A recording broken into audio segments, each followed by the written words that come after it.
Yeah, until like midnight.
Right. Call to order.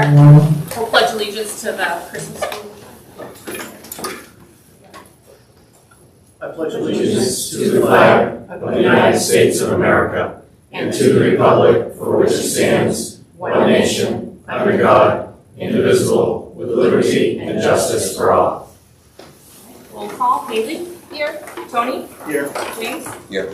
Brian? Here. Debbie? Here. Dave? Here. Michael? Here. Aubrey? Here. All here. Any agenda adjustments? None? I make a motion to approve the minutes of November 4th, November 20th, and December 2nd. Do I have a second? Second. Any discussion? Any abstentions? All those in favor? Motion carries. Next. We are going to head to the auditorium for your audit presentation and your show choir presentation, and we'll reconvene back here. Okay, let's all head there.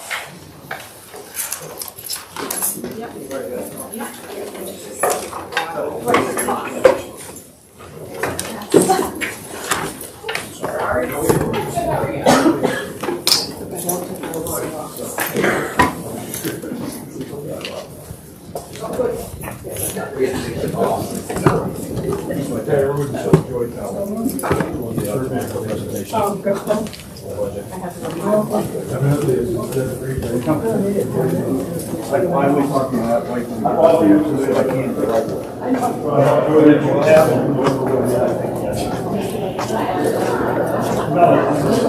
most of them have just come out for me, but I have to really search to get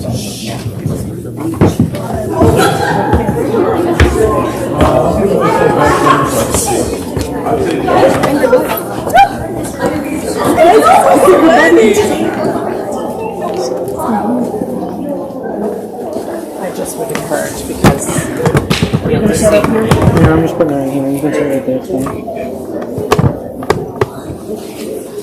You're going to want to sit up front with your glasses. You guys sit on this side,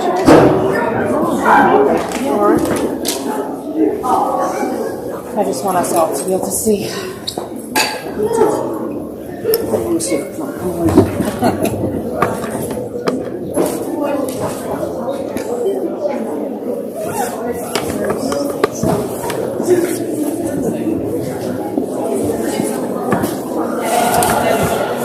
See, where's Peter? Where's Peter? Right here.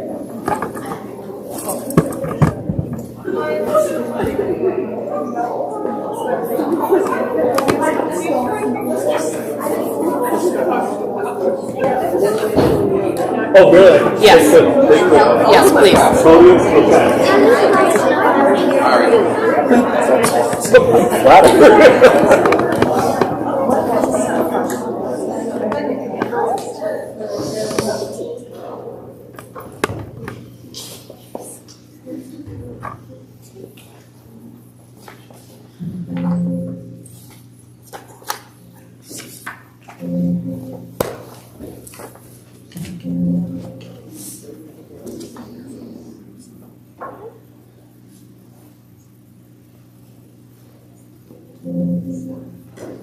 Order of these.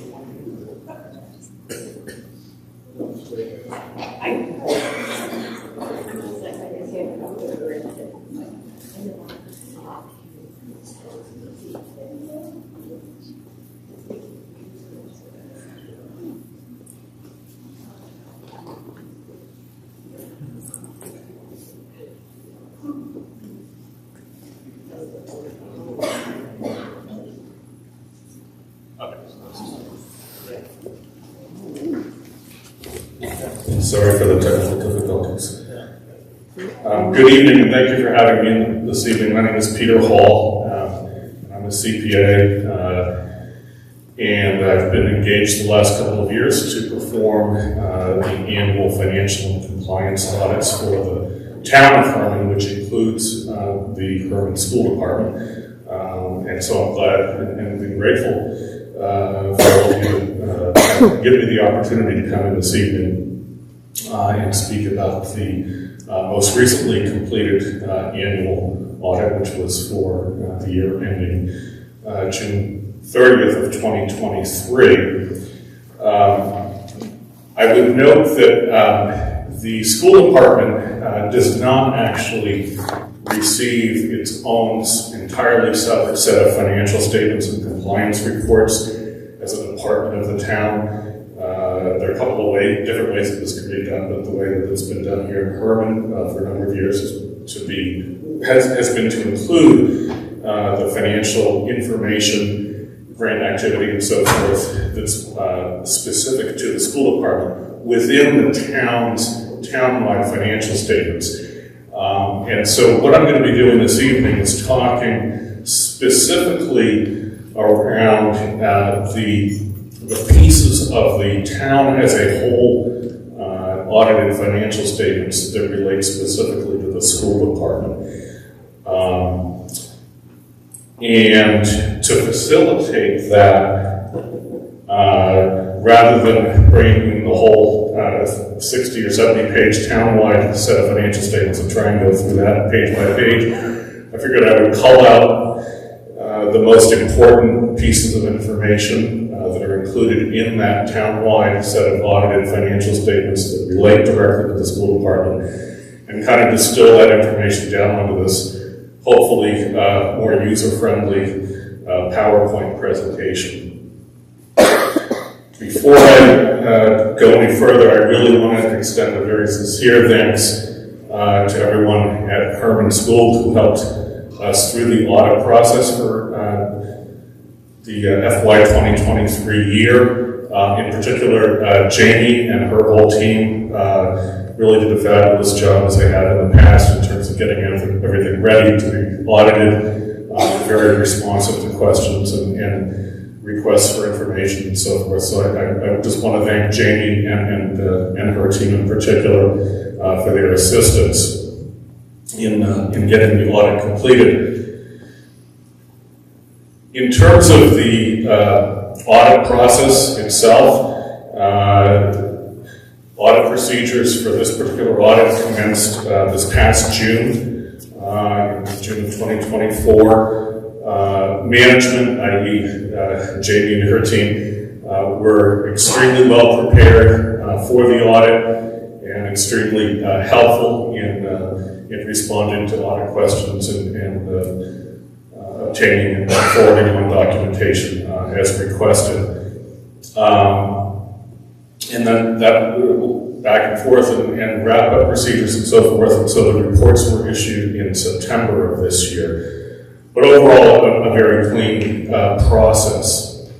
In terms of the results of this audit engagement, and that's probably a good place for me to stop just for a second and note that in this particular type of setting, we're actually engaged to perform really two entirely separate audits. One is a financial statement audit, the objective of which is to ascertain whether or not the financial statements are fairly or correctly stated in all material or significant respects.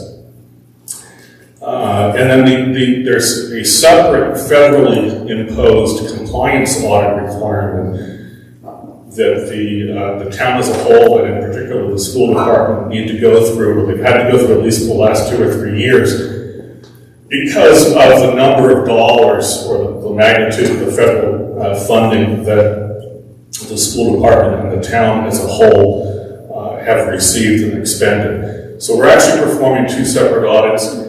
One is the financial, as I mentioned. The compliance audit is really geared at looking at all the federal financial assistance dollars, whether it's through the food program or Title I or local entitlement or what have you, and performing testing procedures to ascertain and gain assurance that those dollars are being used appropriately for the intended purposes and in compliance with the relevant federal regulations and statutes. So for Town of Hermon School Department, for FY23, we had basically as good as you can get, clean, unmodified audit opinions, both with respect to the financial statement audit and also with respect to the compliance audit. Now, additionally, as we go through the process of conducting these audits, we're required, particularly because of the federal compliance audit requirement, we have to go in and do a certain degree of testing, not only of essentially the end results. I mean, the numbers that are on the financial statements, are they correct? Can we gain assurance that the federal dollars were used correctly? And those are what we call substantive considerations, and really going to the ultimate objective of the audit itself. But additionally, we're required to a lesser extent, also give consideration to the underlying systems and procedures and internal controls that the client or the entity uses to ensure, for example, that their financial statements are correctly stated, or to ensure that federal financial assistance dollars are used correctly. If, as a result, we call those internal control tests, and if, as a result of those internal control tests, we discovered indications that the internal controls themselves either weren't functioning properly or weren't properly designed or they didn't even exist, we would be required to report those types of circumstances as well, in writing both to you folks but also to the federal government. We would term those conditions or the circumstances as either being what we call significant deficiencies in internal controls, or the worst of the two categories would be what are known as material weaknesses in those internal controls. And we had no such findings in that regard to report, either here on the school side of things or on the town side. So that's also certainly a good result for everyone's consideration. And as I mentioned, we had no compliance findings that were required to be reported. So at the end of the day, the results were certainly good, from the audit itself.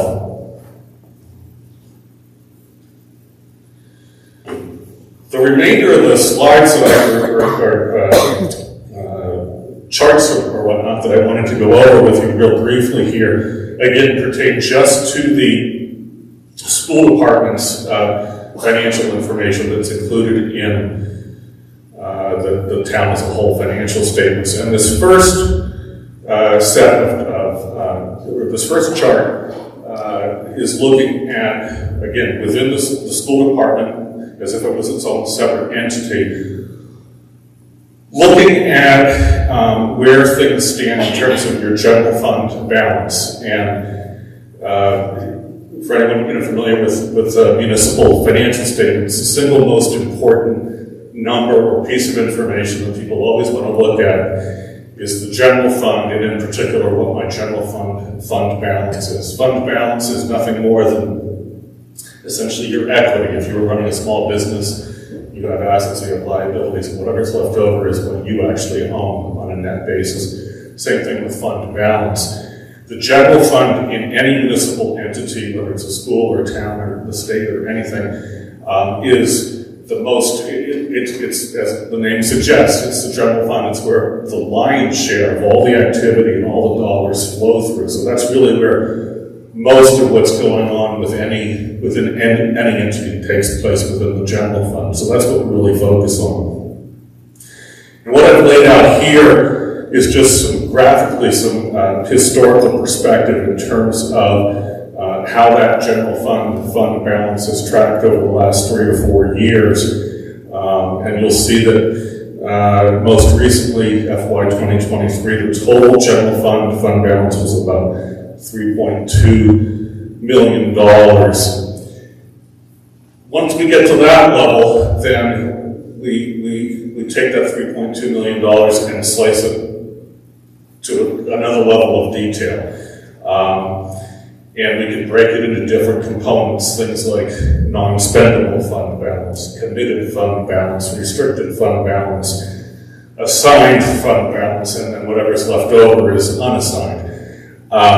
Historically, the school department has carried 3 components of its general fund balance: committed fund balance, assigned, and unassigned. And the distinctions are frankly not very exciting, other than to say that anything other than unassigned fund balance are pieces of fund balance that have in some way been set aside or earmarked for some particular purpose. For 2023, we had 2 such components of fund balance. We had an assignment of fund balance of $1 million that had been specifically earmarked or targeted to be used towards FY 2024's budget. And the remainder, the $2.2 million, is essentially fund balance, or again, assets less liabilities, that are totally unfettered. There's no restrictions on how that money is, other than it has to be used for purposes of the school department, but no specific limitations greater than that. You can see how these balances have changed over the years. For 2023's unassigned fund balance, which is, if there's one number, if you're looking at the financial statements, if there's one number that people are going to key into, it's going to be this unassigned general fund balance. And people focus on that, rightly so, for a couple of reasons. At the end of the day, it's basically like your savings account. That's money that you've got, or resources you've got set aside as a particular point in time. And there's no limitations on what you can use it for, so it's almost like a rainy day fund. The other reason why that number is important is that the state, who's funding a lot of the school operations throughout the state, they have an interest in making sure that school units, school departments and districts are not basically stockpiling too much money, right? I mean, they don't want to just see gazillions of dollars sitting on the balance sheet not being used. And so there is a state law that currently limits the amount of unassigned general fund balance that a school unit can carry at any fiscal year end date, such that up to 9% of your budget is fine. Any excess over that 9% needs to in some way be assigned or designated or intended to be drawn down and used over the following 3 years.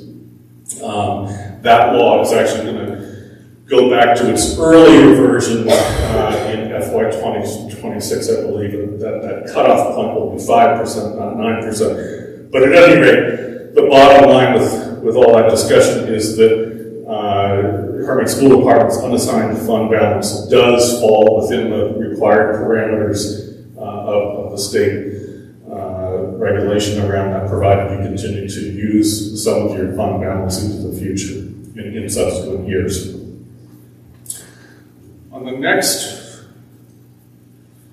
table, here again, just focusing on the general fund, and we're looking at revenues and funding sources as they actually occur versus what has been budgeted. And so we've got the budget, we've got actual, and then whatever the difference is.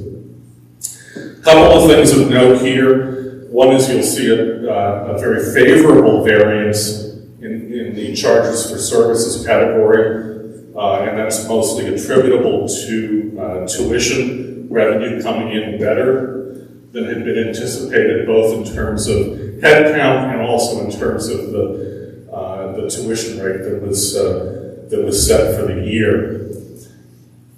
One of the funding sources or flows of resources into the general fund are transfers from other funds, which are other pots of money elsewhere in the financial statements. And that inflow actually came in less than budgeted simply because the various capital projects that money was going to be used for themselves got pushed into the next year. So we didn't spend the money, so we didn't need to bring in the money from other funds. Now, and this goes back to the comment around or the discussion about unassigned fund balance. When you set up a budget for the year, you very easily could be in a situation where you say, we got to spend $10 million this year for education. We're going to raise from various sources $9 million, and we're going to basically fund the remaining $1 million, say, essentially out of our pocket, out of our general fund balance. That's considered utilization of surplus. That's all it is. And that funding source actually came in almost $1 million less than what was budgeted, which what that really is saying is that your surplus or your deficit actual for the year actually turned out to be much better than what had been anticipated. So that's actually a good thing in that regard. Now, on the next page, here again we're focused just on the school department's general fund, and we're looking at budgeted versus actual expenditures. And these expenditures are broken out in the traditional 10 or 11 line item categories that the Department of Education has SAUs and they utilize. And you'll see that all of these variances came into the good. So every one of these line item levels, you actually came in better than budgeted. You spent less than what had been budgeted. The only thing of note here that I would call to your attention is that the facilities maintenance cost center came in about $300,000 to the good compared to what had been budgeted. And that's primarily due to there was a fuel tank project that had been anticipated as being carried out or performed during FY 2023, and that got pushed into a subsequent time period. And so those expenditures weren't incurred in that particular fiscal year.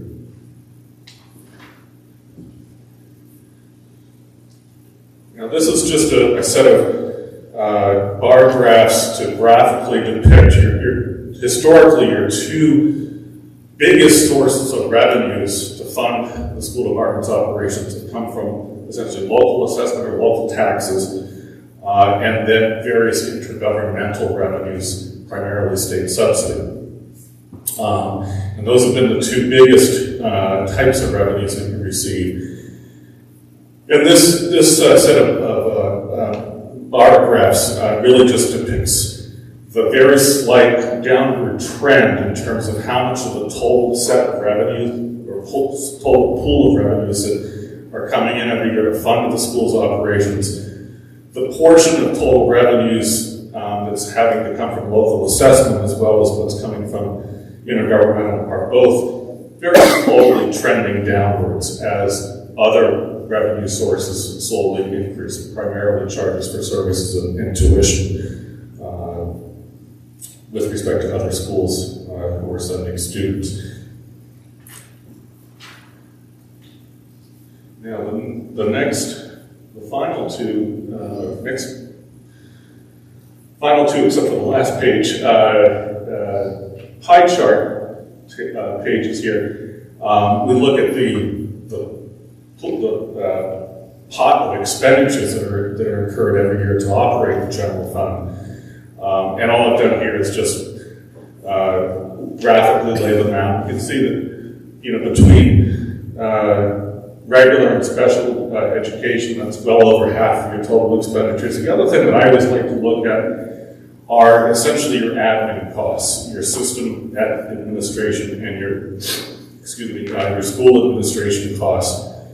You can see that those represent like 9 percentage points of the total. So essentially 90% of everything that's getting expended here in the school government is going in some fashion directly to provide educational services and upkeep of maintenance, plant and so forth, as well as debt service. But 9% is going to administrative functions of various types. And these ratios are, as you can see, comparing them to FY 2022, they're fairly consistent year over year.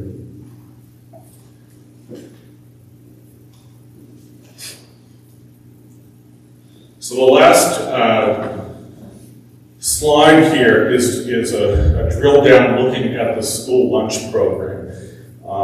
And this has been something that we focused on the last few years simply because if you go back a few years, you can see that particular fund was actually in a pretty unhealthy place. I mean, go back to 2020 and it had almost a $200,000 fund deficit. That actually grew in FY 2021. The last 2 years, you've had real success in turning that around to the point that in 2023, you actually had a fund balance, a positive fund balance of over $200,000. So that's just an historical perspective on how that fund has been managed and has performed.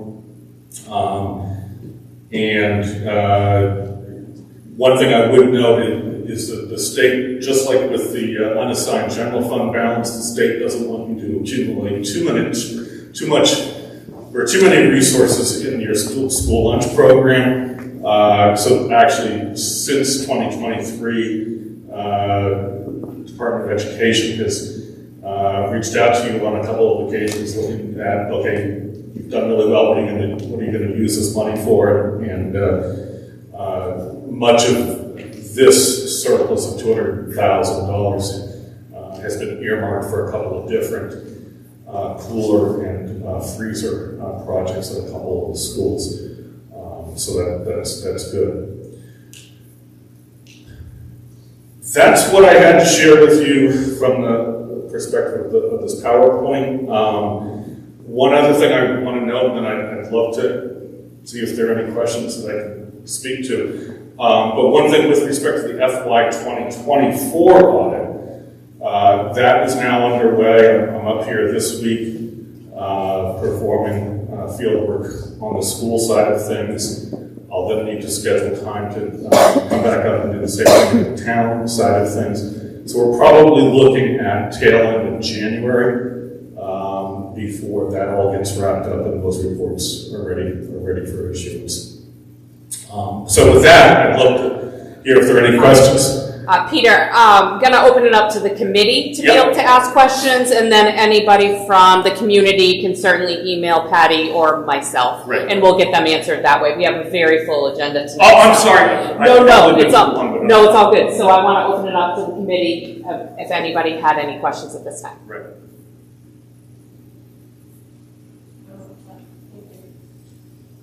I had a question about the food service. Yeah. The $50,000, I don't have the presentation from last year. I thought we were applying for that because it was being funded fully by the state, so.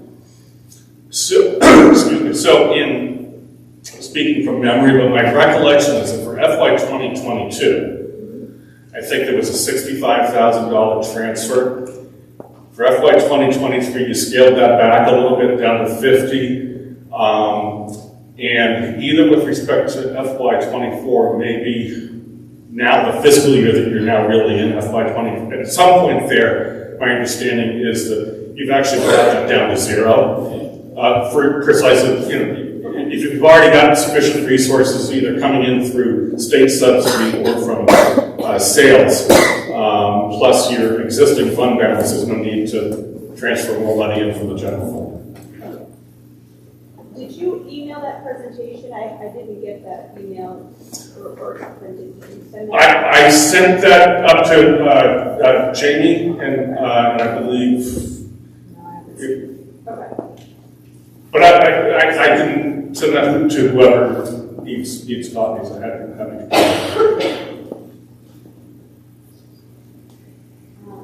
You made some statement about an amount that needs to be reported, and there was no amounts that need to be reported that were off one way or the other. What amount qualifies as a reportable event?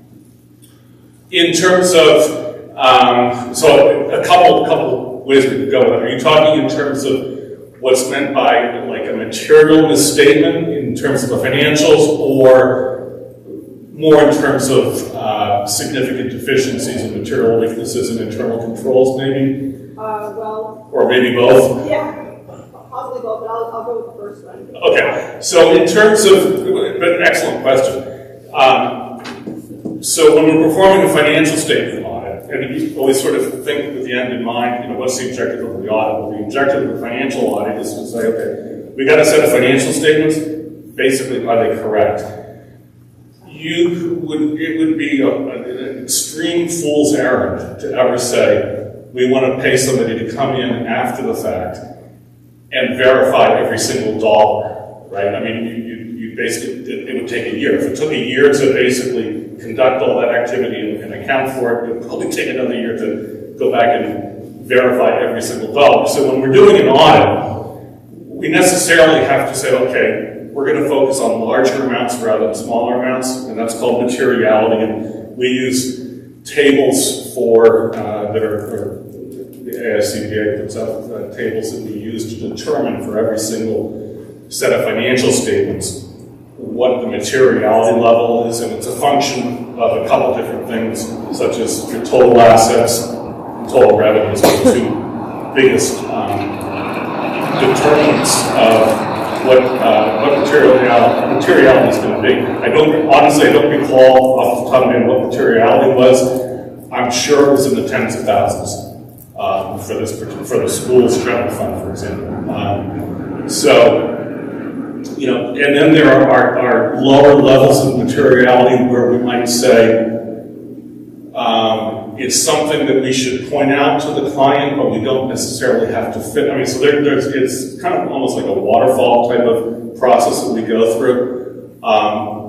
So I don't know if that at least somewhat answers your question. So it sounds like if you basically audit the numbers that are handed to you, not looking at the specifics. Well, no, I mean, we're looking at a lot of specifics, but I mean, again, we've got a $17 or $18 million school budget, for example, and that's not even including the town. So when we're looking at a lot of detail, but there's necessarily got to be some threshold whereby we say, let me explain it a different way. The whole concept of materiality is basically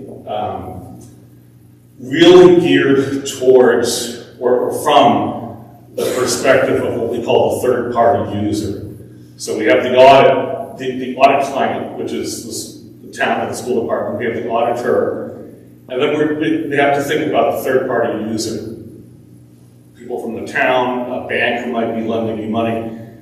And the idea is to think about if there was a number that was wrong in a set of financial statements, at what point would that third-party user be concerned about it or change their decision-making, right? They're not going to change their decision-making around a $10 error.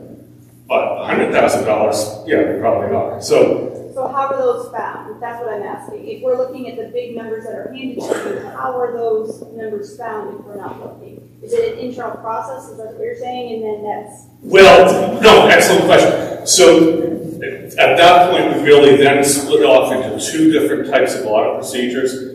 A substantive set of procedures and then internal controls.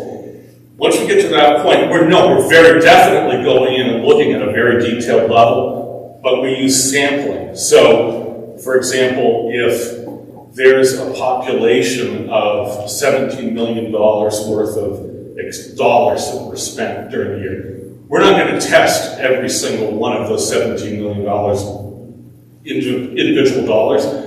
But we're going to use statistical tables to say we can express with a high degree of assurance that these things are correct if we use random sampling and pick a sample that is something less than the full $17 million. And as long as it's randomly chosen, statistically it is deemed to be representative of the population as a whole, and we can base conclusions around that, if that makes any sense. Just to clarify, Peter gives the school department the list of items he wants to see. We Right. pull those items and provide them to him. The school does not select the items being sampled. Right. We just provide the documentation for what he's requested. So a question I have, and when you mentioned, so are you able to provide to us just this PowerPoint, or was there more in-depth report that you provided? Well, there's the town as a whole financial statements, excuse me, which were issued a couple months ago. And all of this information comes from those reports. Those would be available online. And I didn't separately email the financial statements but you can, and I'm pretty sure they're available online. It's all public information. Okay. So a question that I have is, no audit's ever perfect. Perfection doesn't exist. Right. And maybe I saw it on the first screen, but where can we see what recommendations and opportunities that you saw for us? So in this particular case, we had no significant deficiencies. We had no material weaknesses or any recommendations that would come from those. Nothing's ever perfect. So, I mean, there were some things that we talked about, somewhat on the school side, more on the town side. One of the things we talked about over the last year or so was how best to account for teacher summer salaries, for example, in terms of budgeting for those. And the other thing that came up was tracking the reserves, the reserve components of your general fund, which historically had been presented as a subset of the school's general fund. It's a lot cleaner to carve those out as their own separate funds, and that actually took place in this year's audit. So things like, I can go back to see if there are any other sort of verbal comments that were communicated during the process, but nothing that rose to the level of needing to be communicated and ready.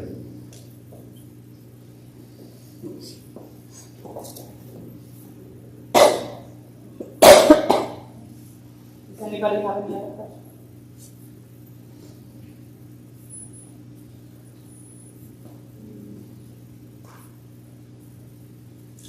Anything else for me at this point? I don't believe so. Okay, all right. Well, I'll let you get on with the rest of your meeting. Thank you for having me in, and I will get out of it. My name is Christy Robinson, and I am the director of the Theater Arts program here at the high school. You may have heard I was in a fight with a shovel, so I'm going to keep my speech brief. I just want to introduce our show choir. When I first started here at the high school 3 years ago, there were 6 members of the show choir. Then last year, there were 12 members of the show choir, and now we have all of these fine, talented people up here today. So we have 2 songs for you tonight. If you like what you hear, which I know you will, you can come back. next week, on Wednesday evening at 6 o'clock, we'll have a longer set of material that's full of holiday spirit of the season. Good to go, Mrs.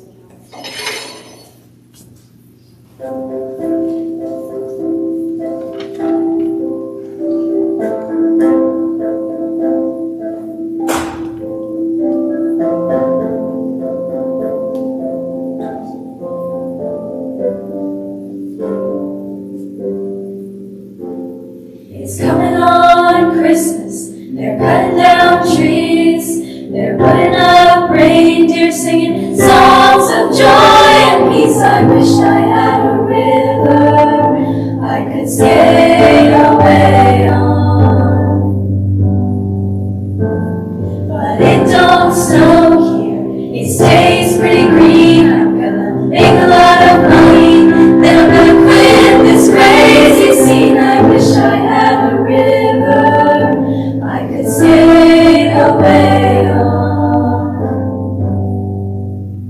I wish I had a river so long I would teach my feet to fly.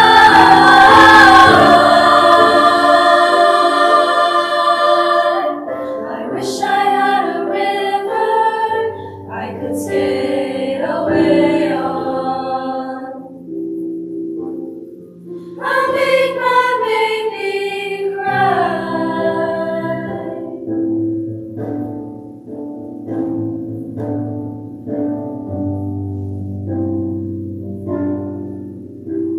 He tried hard to help me, you know, he put me at ease, and he loved me so much, made me weak in the knees. I wish I had a river I could skate away on. I'm so hard to handle, I'm selfish and I'm sad now. I've gone and lost the best baby that I've ever had. I wish I had a river I could skate away on.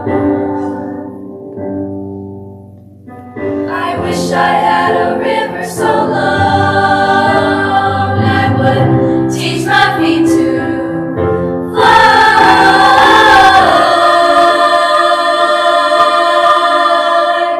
I wish I had a river I could skate away on.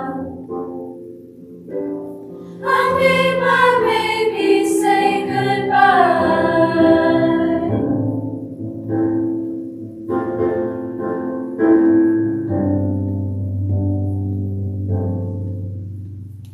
It's coming on Christmas, they're cutting down trees, they're putting up reindeer singing songs of joy and peace. I wish I had a river I could skate away on.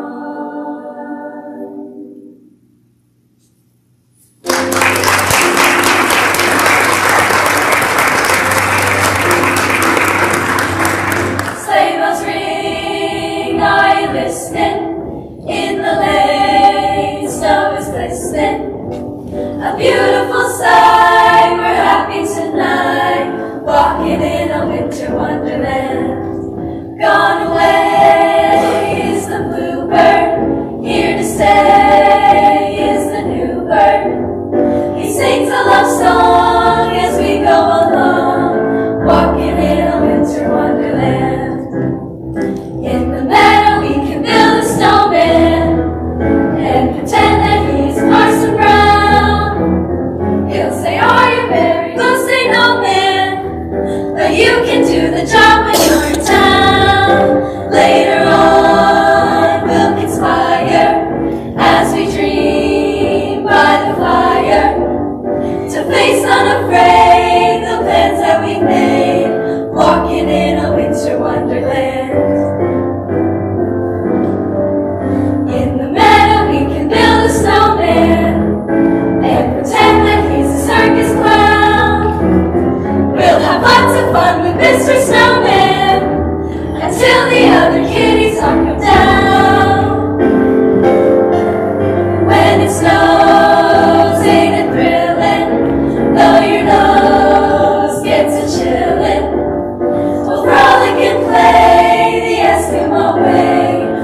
walking in a winter wonderland. A beautiful sight, we're happy tonight. Walking in a winter wonderland. Walking in a winter wonderland.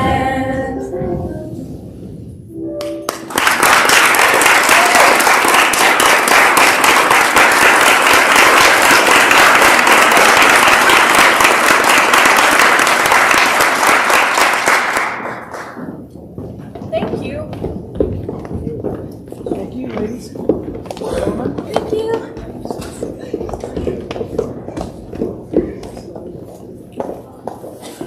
I just want to say thank you to all the students that came out to sing to us tonight, and I recognized a lot of you on the Rock of 80s as well, so good job on that presentation as well. Thank you. We'll go back to the auditorium. Yeah.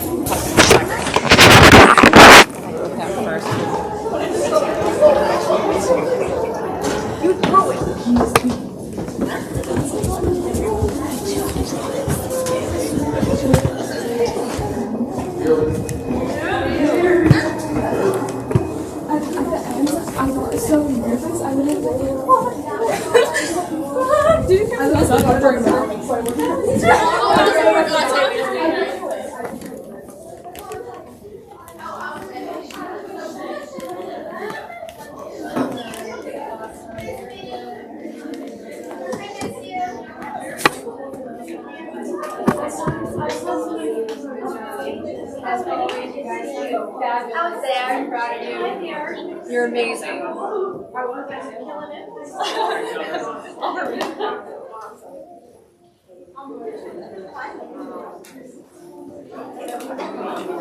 But it's knowing and living it.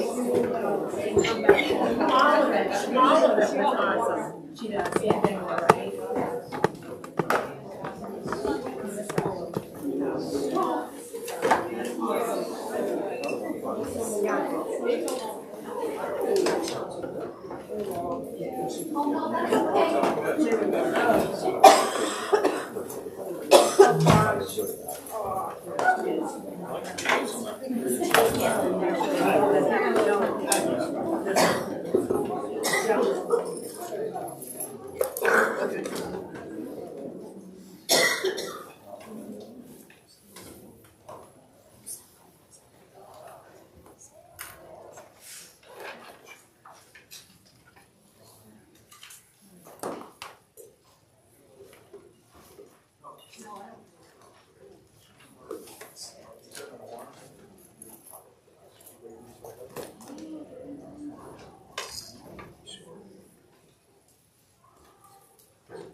All right, we will now move to committee acknowledgements. There was no public comments from last time. I'm going to turn it over to Aubrey and Michael if you guys are ready to go first. If you want to go last. Sure. So another quick update on the student body. Fear's One Act Play will be coming up soon. They held a informational meeting on December 3rd for all those participating in it. Math team has their home meet on December 11th after school. the Science Olympiad Club is starting. Esports is holding their Winter Blitz, which is a 1-month competition held here in their esports arena that's open to all students to join. And National Honor Society is preparing to start a book drive, which will donate to the Literacy Volunteers of Maine. Last week, Key Club set up their annual holiday charity tree for the community to sponsor local kids in the area. And tomorrow, the Key Club members will volunteer at the Humane Society. Student Council will assist Key Club in their charity tree and will assist, I think, a few of the tags on the tree. And we've also planned holiday dress-up days followed by a showing of the Grinch to help boost school morale. There's been some interest in Best Buddies, which is an international organization that pushes to provide friendship and inclusivity between kids with and without developmental and intellectual disabilities. And we hope to have a meeting for that in January. I'm really excited about that. The junior ROTC, we have around 90 cadets split between 6 classes. We have planned and organized the Giving Tree Project, where each class was given a charity and a tree to decorate on theme of what the class has decided, and we all were told to bring in donations for the charity. There's Sarah's House, the Ronald McDonald House, the Veterans Home, Shaw's House, the Humane Society, and the Hermon Food Pantry. We're hoping to make this an annual event. And Student Advisory is new again for this year, and it's all about student voice. We meet every 2 weeks, apologies, like every other week, and we have members, 2 per class. We have our student reps, and we have our student council president. Right now, we are going through the handbook, and we all really appreciate the diverse student voice and being able to feel like we have, just like be able to like go through and make sure everything's being said. Wow. I appreciate you guys for the level of detail that you really go to give us an update. It's simply amazing. I want to recognize the junior ROTC for being in the parade. Of course, I'm biased, but we looked the best in the parade, and Sarge and Major had a lot of good chants that they did along the way, so it was really a lot of fun to see you guys doing that. And I want to recognize you, Aubrey, for the amazing job you did on the Rock of 80s. I watched you rocking it out, and it was awesome. And you, Michael, for being part of the football team that set history for going to the States. Pretty big deal for you guys, so awesome, awesome job. Brian? Jamie, congratulations on your audit results. Thank you very much for the hard work that you put into that. It's great to see that. I'd like to welcome James Stubb to our new merry group of 7. So thank you for joining us. We look forward to working with you. And then this is Patty's last official meeting, and I'll preface it by saying last official meeting for now. So I think they've said bye to you before, so I'll just leave it as till next time. But thank you all of the assistants, guidance, and mentorship you've given me over the last 6 months. We still have 15 days. I wanted to note pads. I wanted to just mention thank you for taking time to do the cards for the veterans. I thought that was an awesome project. Middle school harvest lunch. I continue to appreciate your community outreach and to parents and giving us the opportunity to be with our kids. High school, just wanted to mention Tristan Allen on his success. Congratulations, it's a huge accomplishment. To all the athletic teams, we had several that had really big seasons. Yes, specifically football. And to Michael, that was a huge opportunity and part of history for Hermon, so it's awesome. To theater, the Rock of Ages, that was phenomenal. And then I agree, I've enjoyed working with Patty. Excellent. Thank you. Tony? Yeah, we had a facilities and maintenance meeting, and the capital improvement plan, the town council wants sometime, I believe, in January, late January, I believe. We'll certainly do our best. But I can rest assure you, Jason Davis is doing a great job and has got a lot of stuff done, so we should be prepared. James? I'd like to recognize the, we're not going to blank here. Sorry. Yeah. The Jingle and Mingle this weekend. Yeah. I really good time with that. That was, you referred on, it was really good. Excellent. I just want to say congratulations to all the athletic teams and all the hard work that goes into both by the support that you get, but being on the fields that you're on. I want to say thank you to Patty for your hard work. And for cleaning up some of the policies that have been needing to be adjusted since Tony and I were on the board a number of years ago. So thank you for helping to do that. And I also want to say that it is really nice to have presentations by the students so we get to see what actually happens. So thank you. Did everything that was said and nothing else to add. Yeah, and James, I apologize, official welcome to you, because we've had a couple meetings with you already. I had missed it. Thank you. That's why we're all a team. Picking up that from. And congrats to the soccer team too for making it to the States again. There was, as we all mentioned, all the teams did great, and that was amazing. Good year. Good year. And next we'll move to public comment.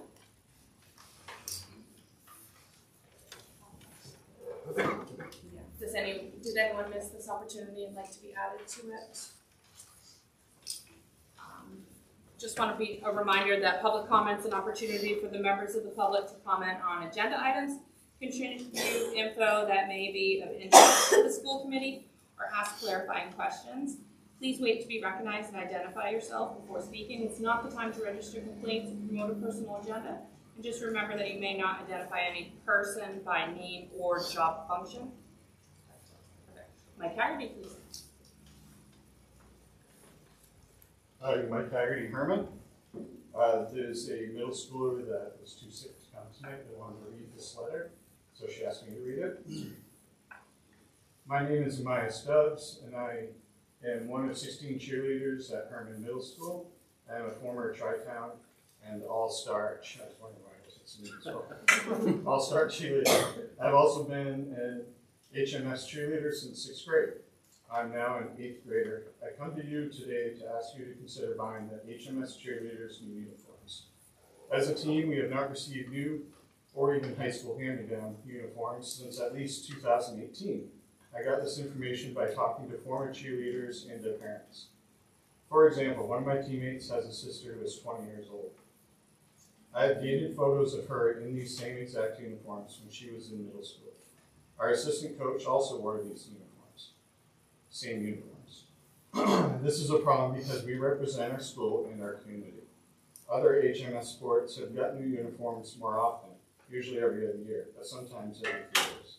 Do you really want someone representing you and your town walking around in uniforms with hair dye, stains from who knows what, loose threads at least half-inch to inch long, etc.?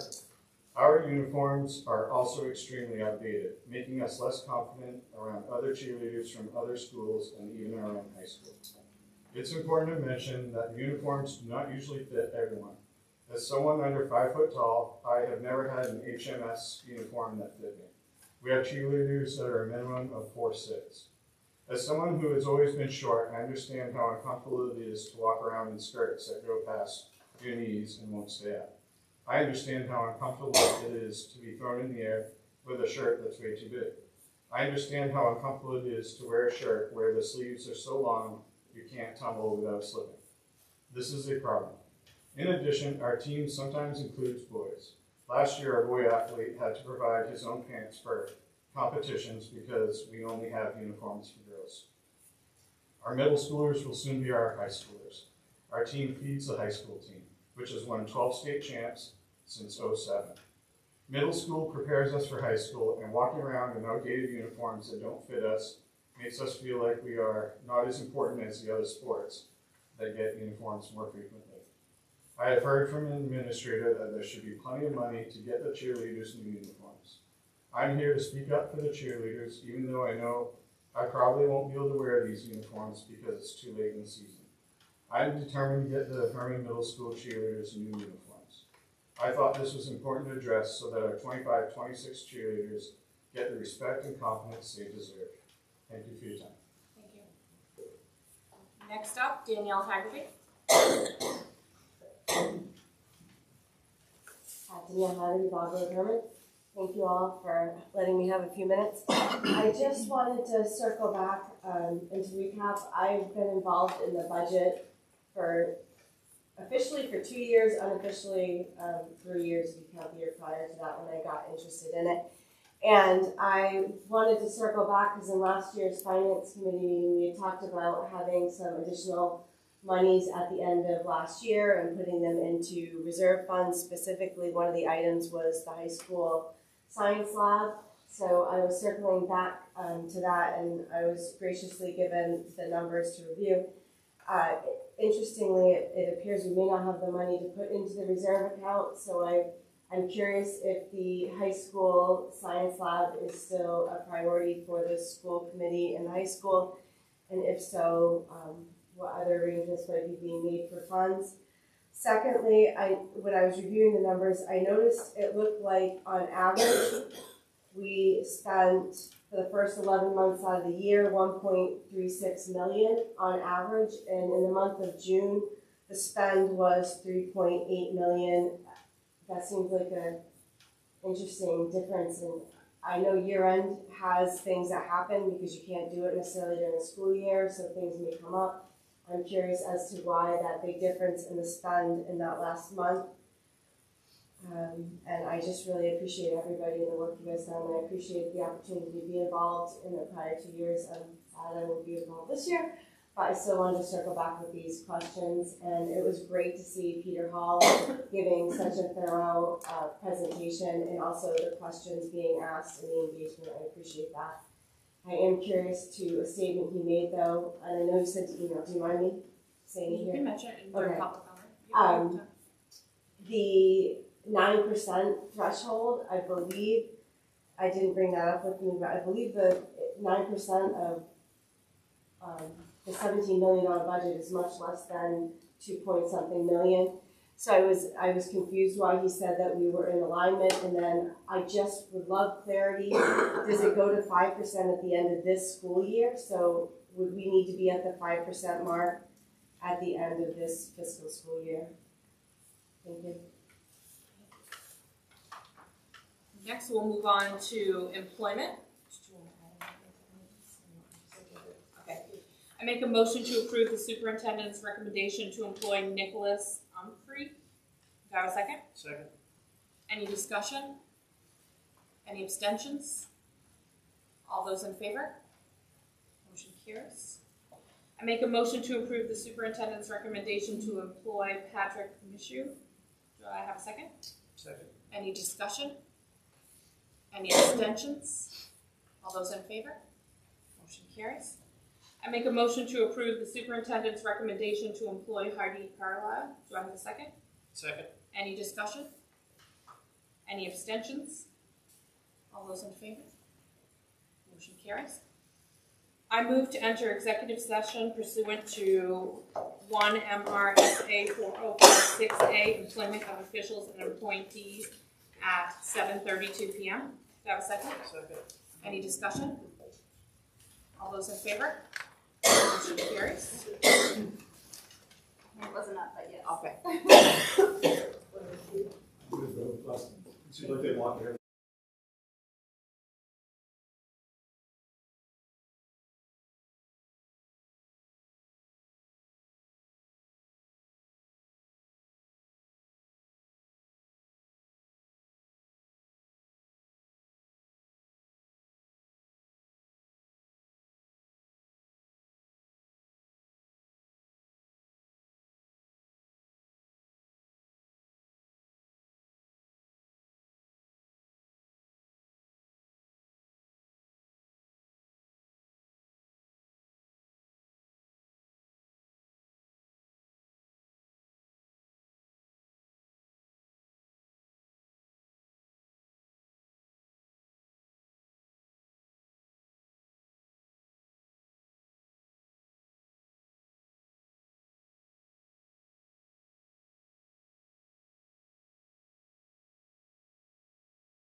Return from executive session at 7:39 p.m. I make a motion to approve David Walker as interim superintendent from January 3rd, 2025 to March 31st, 2025. Do I have a second? Second. Any discussion? Any abstentions? All those in favor? Motion carries. Welcome, David. Next up, we will look to approve the coaches that are listed. I make a motion, I'm gonna do the varsity one separate and then the non-varsity ones.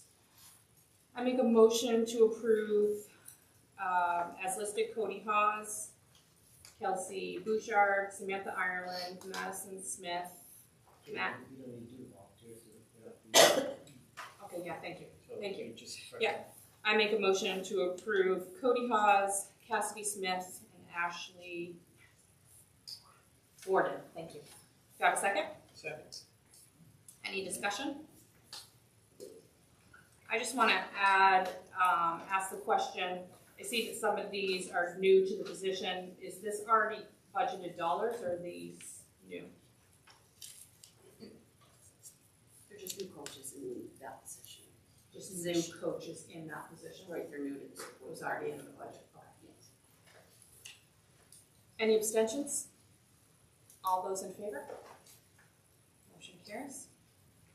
Do I have a motion to approve Matt Kenny as varsity baseball coach? I move to approve Matt Kenny as varsity baseball coach. Do I have a second? Second. Okay, perfect. Any discussion?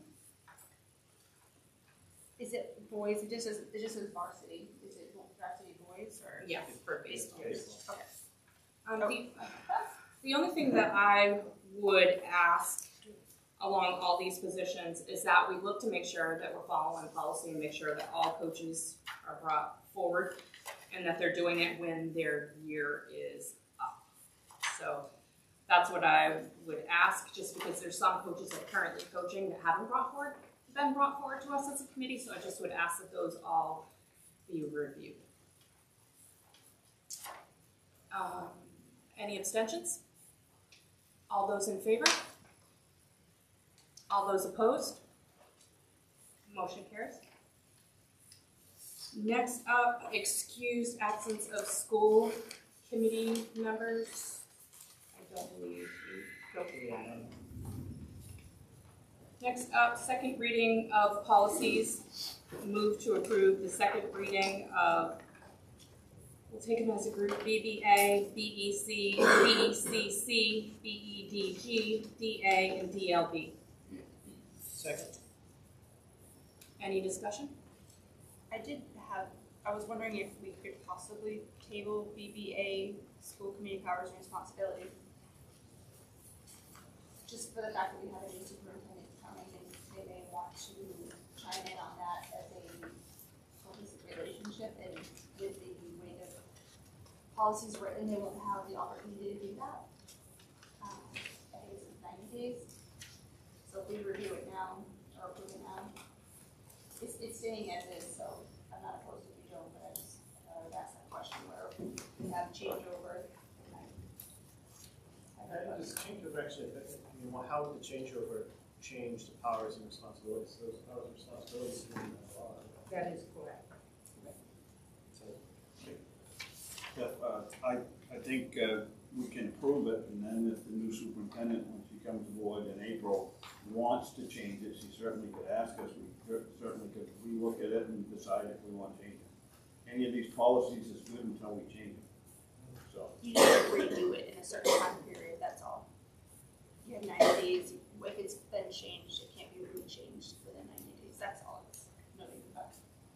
I think we will be okay because it would probably be around the time we were looking at our annual goals. It would be changed. She may want to change it anyway, so that would be a few months. So I think we would be okay.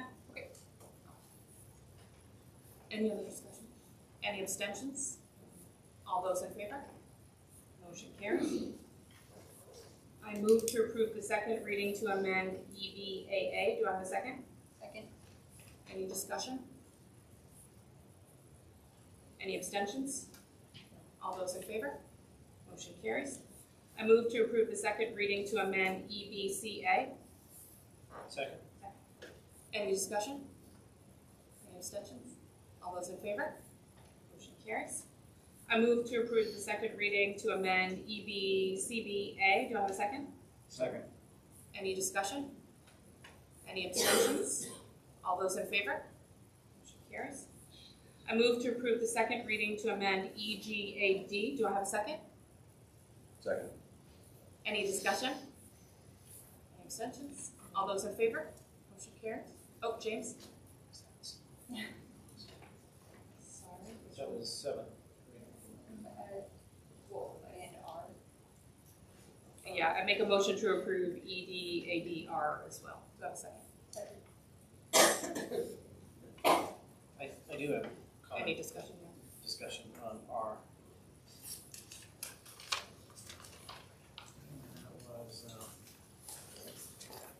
should remove the reference to distance learning because we're removing distance learning in IJNDA in the future in another policy.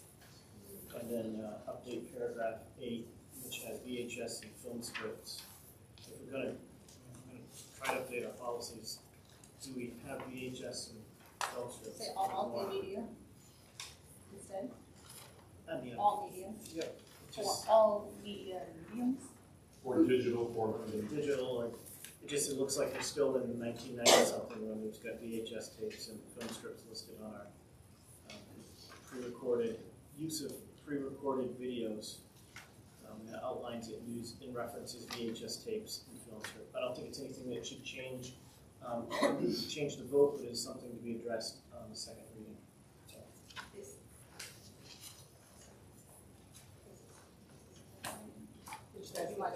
Well, this is a second reading. Yeah. So if we could just remove those VHS and film strip, and then in paragraph 8,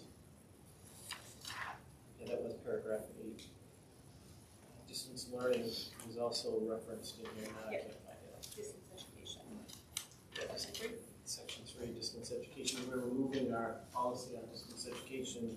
Does it apply and should it be removed? But what if they're in law? It's just the distance learning network is something that has been removed. It was its own separate network, it no longer exists, so it is different than distance learning, online courses are different. Yeah, so just to align the two policies, there's a disconnect there, and then VHS and film strip. Do you want to just refer this back to committee for those two corrections, or move forward with those corrections? Just hold them and I'll retract my motion. Whoever had the second, do they retract? The second. Oh. So I'd make a motion to approve the second reading with the recommendations suggested. The recommendation is paragraph 3 to remove reference to distance learning network, and in paragraph 8 to remove reference to VHS and film strip. Second. And replace with? Just remove it. Okay, just remove it. Okay. Is there a second to that? Second. Any other discussion? VHS is in paragraph 8. Use of pre-recording videos, VHS and film strips. Yes, let's take out that. Any abstentions? All those in favor? Motion carries. 7, that's with amendments. Next, I move to approve the second reading of EFB. Do I have a second? Second. Any discussion? Any abstentions? All those in favor? Motion carries. Next, I move to approve the second reading of KG. you have a second? Second. Any discussion? I do. KG. Facilities charges, just for clarification, use of auditorium must include, so it's got the auditorium fee of $30, and then again it references use of auditorium must include service of auditorium technician manager at $30 per hour. So we're in essence saying that to use the auditorium it's $60. Only if you need the sound. No, because then after that it says to $15 per hour to change any of the following, like board, sound, screen, so they separate it out. I read that as clearly saying that use of auditorium must include services of the auditorium technician manager at $30 per hour, in addition to $15 per hour charges for any or all of the following, which stops, light board and sound screen. So I read that as the auditorium technical manager needs to be there for $30 an hour, and then if you're going to use any of those systems, on top of that, you have to do an additional $15 an hour. Just either it needs to be combined or clarified. Right now, there is a charge both for the auditorium and for someone to manage it. The reason being, you're going to have to pay Brittany McAllister to be there to oversee what's going on. And you're also having someone pay for using the auditorium because of cleanup and setup and that type of thing. So those two fees, you would have anyway. Use of the soundboard and all of that. If Brittany using it, you're probably all set, but I can clarify that for you. Yeah, it just make sure it breaks it out easier. So in essence, to use the auditorium, it's going to cost you $60. Correct. Yeah. I want to bring up under 3AI, or 1, I guess that would be, when it talks about nonprofits which provide education or cultural, may not pay a fee. Correct me if I'm wrong, that doesn't apply to sports teams. All sports teams, even if they're a nonprofit, will have to pay to use those expensive facilities we have, correct? Right now, the policy we have says that nonprofits do not pay. But it says nonprofits which provide educational or cultural activities for school-age students. So I'm asking, does that include sports? Well, I would consider sports to be an educational opportunity. I'm asking for us to not offer our services for free to sports teams. Because there's a lot of local sports teams that want to be able to use the facility. They charge the parents a very hefty price to be able to play on those teams. And then, so therefore it's questionable, are you a nonprofit or not? And then it's not always Hermon students. It's oftentimes Bangor and other areas. So I just would ask us to not allow the sports, but that's up to everybody else. I'm just wondering. Yeah, so you're just, for clarification, all Hermon school sports. There's no rec fee or. Right, but I'm saying there's so many different, I mean, every single sport in the area has off-season teams. And I'm saying those are not all free for the families that are doing them. The families that are participating are paying lots of money to be part of those. And some of them may run non-profits because, hey, that's a great tax advantage to be able to do so, but I'm saying those sports teams should have to pay to be able to use our facilities. Because at what point do you say no? Well, I would say that anyone who has been classified as nonprofit has provided paperwork to indicate that they are nonprofit. And we have provided that for a long, long time. I think we at times use other schools' facilities as well. And I'm aware of that we do have people who come to use them, but in most cases, it is a majority of Hermon students that are involved in those teams that come and want to use the facility. But again, that's up to the school committee. It's up to everybody else. I have no problems with other schools being able to use it. I'm saying there's many, because I remember specifically at town meetings when we were looking at putting in that track, people saying, this is gonna be a great opportunity for us to be able to earn some funds. I mean, that was said, and just those nonprofits should really have to pay. Because again, they're charging those families substantial money. I'm just gonna pick on Seacoast Soccer was one my son paid. We paid $1,000 a year for that. That's what a lot of these families are paying. And so they would charge us if we wanted to use their facility. Yeah, of course.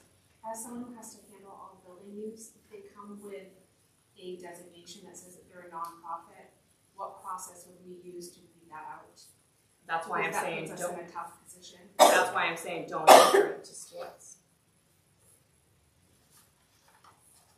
But just to clarify, not other schools. Correct. Yeah, because that's added in there. Yeah. Hermon will extend the. Thank you. And I know this came up because there's the hard part is, for example, John Baptist, who I was, arch enemies with for years. Yeah. They let our students play hockey and no cost lacrosse and no cost swimming. There's a lot of things, and there's no way to put that in a policy. Of course. And then when we let them use the field, we get some kickback, but it's always, you don't know what they do for us, right? And so as long as we're covered by the schools, because Hampton's been good to us, Brewer's been good to us, I just want to make sure. 100% of the schools, yes, and that's why I had that added last time. I'm just saying, I'm just gonna start picking the River Cities, the Sluggers, the AAU basketball. Those parents are paying a lot of money to be part of those programs.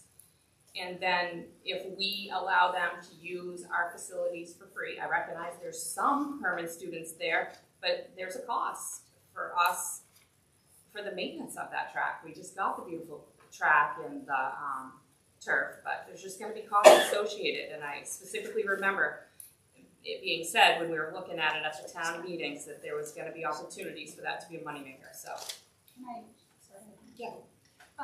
So to clarify, these things wouldn't apply to like rec, or Correct, right.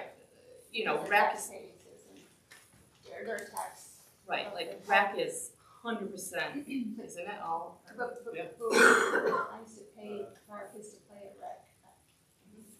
No, rec, sure. I'm talking about all those other teams that I mentioned. Yeah, there might be half kids from Hermon, but there's a lot of people from Bangor and other schools. We can table it. Push No, it I'm back. just trying to. Can I amend the motion to refer the policy back to committee to go back into? The only issue I have with that is we're having these policy committees without any input, and we can't always make them because they're at 3 o'clock in the afternoon, and some of us can't always make that time frame. So it's going back to policy, but then it's like we don't get to have the discussion. So I agree. I want to hear more about what you're saying, but I just don't know the best way to go about that when we have a system that's not conducive to public comment. Of course, a couple things. Yes, we'll talk about the time of the meetings during subcommittee, so thank you for mentioning that. I appreciate it. That's what I'm trying to say during this time, and I apologize that I didn't catch it last time. I made a motion to refer policy back to committee. Sure, Is there a and I'll second? retract my Is there a motion and second to move it back, yep. If there's a second, it just goes to a vote, so is there a second? No, we can have more discussion about it, like you made the motion to table it, I second it. I'm just saying, you are right, we have done this in the past, but now that we have that turf, I just feel it's hard to say no to some and yes to others, so I think that we should be charging. These are very minor costs associated with it, and again, those parents are all paying substantial fees. Am I allowed to say something? Sure. Like a lot of the costs that are associated with those nonprofit groups are pay for tournaments. Those are very expensive to send all of the teams for all of the tournaments, and that's the major cost for almost all of the groups around. And the further away the tournaments are, the more they cost. Sure. Who's gonna collect all the money and do all the work for this? Are we gonna have to hire a person to do all this? No, That'd be a little counterproductive, I I think. think we already billed out some this year. Yeah, but who's gonna be responsible to build all this out? Finance fills it all out. We receive the forms, use forms from the buildings, and finance bills them, and finance collects the money. Okay. And the rec's all covered because we do have kids from Carmel, Van, and Yeah. other towns, I believe, that play on rec teams. So, Yeah, rec. is there something filled out for that or not? Do they fill out a form for that, or do they just schedule it? Everybody fills out a use form, So even, okay. but we do not, I don't believe we bill the rec for field use or anything like that. Sorry. Yeah. A couple things. One, we do see quite a bit of middle school, and then middle school in the evenings. The gym is probably used by non-rec, non-school sports 2 times a week. That's not abnormal. My only concern is if you start charging for the building use, that money then needs to be raised by these organizations, so therefore the parents of our students are still going to be paying more money. So $1,000 to use the program, but now they're being charged $300 for the building use for the course of the season, then that money needs to be put back onto the parents in regards to the amount of money that organization needs to bring in to be able to do it. And that's my only concern, and So I will table, I'd really like it tabled back to the policy committee, it's not policy committee, help me out. Professional discussion. For that very reason, because my question would be, why are they coming to us and why are they not using like the Cameron Stadiums and the Hamptons? Are they charging or are they offering it for free for these places? Because there's equal amount of kids from Hampden, I would say, on a lot of these teams as well. So I would defer it back to have some research done to see what others are charging. It's just one that I really want to spend a lot of time on because of the price tag that's associated. Any other discussion? Any abstentions? I still need a second. Oh, I had seconded it, I apologize. I blended all those in favor to table it back? Motion carries.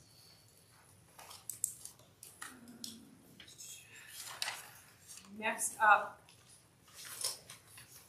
I actually make a motion to approve the course proposal for the career advancement class and to table the remainder to back to the curriculum committee. Second. Any discussion? Yeah. I really wish you would consider listening to these presentations that Mr. Walsh has put forth, because what he has going on right now is he has some courses where he has very limited enrollment, and after doing a lot of research and figuring out where those students could be placed in classes which would be more attractive to the students, have greater enrollments, they've come up with these proposals. It's not a budgetary issue, and frankly, I question what the curriculum committee, whose focus has kind of been directed to assessment and communicating assessments to the community.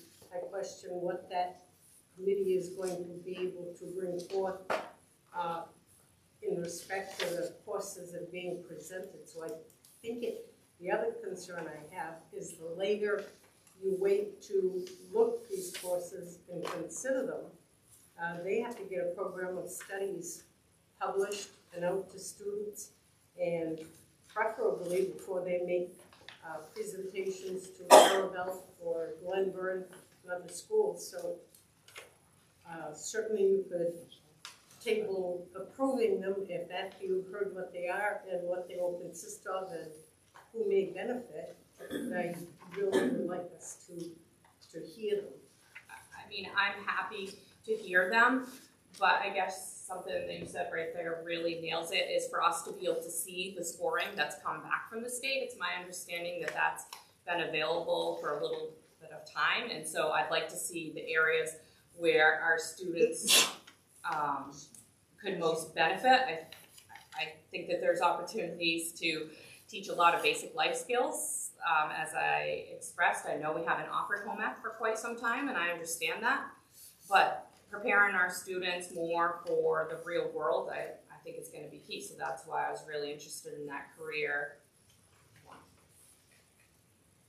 I can retract my motion to table it because I'm open to hearing, but I also was curious, will we be allowed to ask questions about other courses or why those other courses aren't also being considered? Honestly, that's why I deferred it back to the curriculum committee, because that committee's meeting next week. Tomorrow. There was a meeting, Yeah, I'm gonna ask just a clarifying question. I was down at the MTA today and I ran this by my colleagues. If indeed our curriculum committee, if that's one of the things we're going to use them for, certainly I will change my timeline in the future, because in all honesty, I would have brought it to the curriculum committee in September, October, so that it could come to the board in November. Because and again, this is not your fault, but at this point, but we're up against a little bit of a time crunch. So if indeed this is the process we're using from this point forward, that's fine. I just need to know that. And I will make sure I don't put you or I in this position again when it comes to new courses. Because if that's what we're going to use that committee, then that's how some districts do use it. That's what, when I was talking to people today, they said, half of them said, yep, we use it this way, half said, no, we don't. But if that's how we're going to use it, then by all means, as long as we know that, that would be something we want to schedule October. That way there's time, so we don't run up into a crunch. And that would allow plenty of conversation around why aren't we looking at Spanish, why aren't we looking at life skills, or whatever the case may be. So I just asked that if that's what that subcommittee's, one of the missions of that, I just need to know that for future. We'll make sure we don't get ourselves in a timeline. If I could weigh in as the curriculum person, when we had our first of our 4 quarterly meetings, we had a discussion of what our purposes were, and that was not one of the things that we discussed to approve or vet new courses that were going to be offered. That's something that the high school has typically always taken care of and has followed its way through and then gone to the board for approval. Sure. And we're still following that process, but again, I just have a lot of questions. What do you want to add to that? Well, we did discuss it prior to the meeting, and it didn't meet the meeting's agenda. But we just discussed school committee's powers and responsibilities policy. And the school committee really has three charters, three areas of focus: policy, which we obviously spend a lot of time on; budget, that gains a whole lot of traction and a lot of attention; and then, in my opinion, the reason why we're here is what are we teaching the kids? What are we teaching the students? And once again, it's being, I won't say that it's being pushed through, because I don't think you're trying to push it through at all. It's being completely glossed over by the school committee. So you're asking for our votes on something that we know very little about, because we just... Well, he did create, there is a whole presentation about what each of these courses are, which standards and performance indicators are measured by these courses, and they're asking for your blessing to run them. Because the teachers, administrators, and we're the trained professionals to be doing this work. So we're asking for your blessing in the work that we're doing, not to ask. I understand where you're going. There's also, and we're also charged with exactly what Ryan mentioned and approving a budget. And there are costs to every one of these courses. And so for me, it's what need is it filling that already isn't there? What need are these courses filling?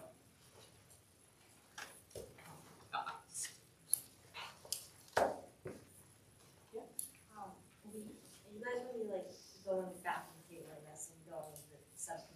Are you guys gonna also look at not just assessments and what can students gain from this, but also, I think we're at a point in high school where a lot of us know what we are interested in, and a lot of these classes, I think, are good classes for some of the students that are maybe underrepresented can find a passion, can find something they are really going to enjoy coming to school for. Is that also going to be a kind of accounted for, not just the assessments? Okay.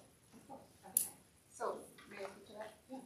I think that's one of the things, when we were starting the curriculum committee, we didn't really know exactly what was the foundation. So that first meeting that was kind of part of the discussion. And those are questions I was just trying to ask him. I didn't recall, and I think the guidance counselors should be part of that because they are a great advocate for you guys so that we can hear how do we get to this point to pick these? Is this through guidance counselors? Is this through DOE? Is this because the students have came to me and said, I really wish I could learn how to run my home, budget my, my finances. How do I fix a leaky pipe? Those are fundamentals that used to be part of curriculums when we were younger.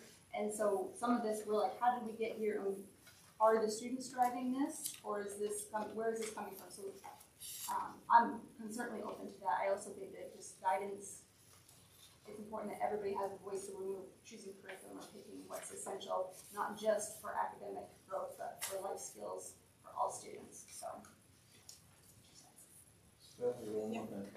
Back in the old days, Brian used to bring a list to us and tell us what classes shouldn't be taught, that were a waste of our money because the students didn't show up to want those classes. So there was always a mix, there was always a give and take on which ones do we want to get rid of, at least for now, and start new. And always got a presentation and always worked for us, and we always trusted Brian.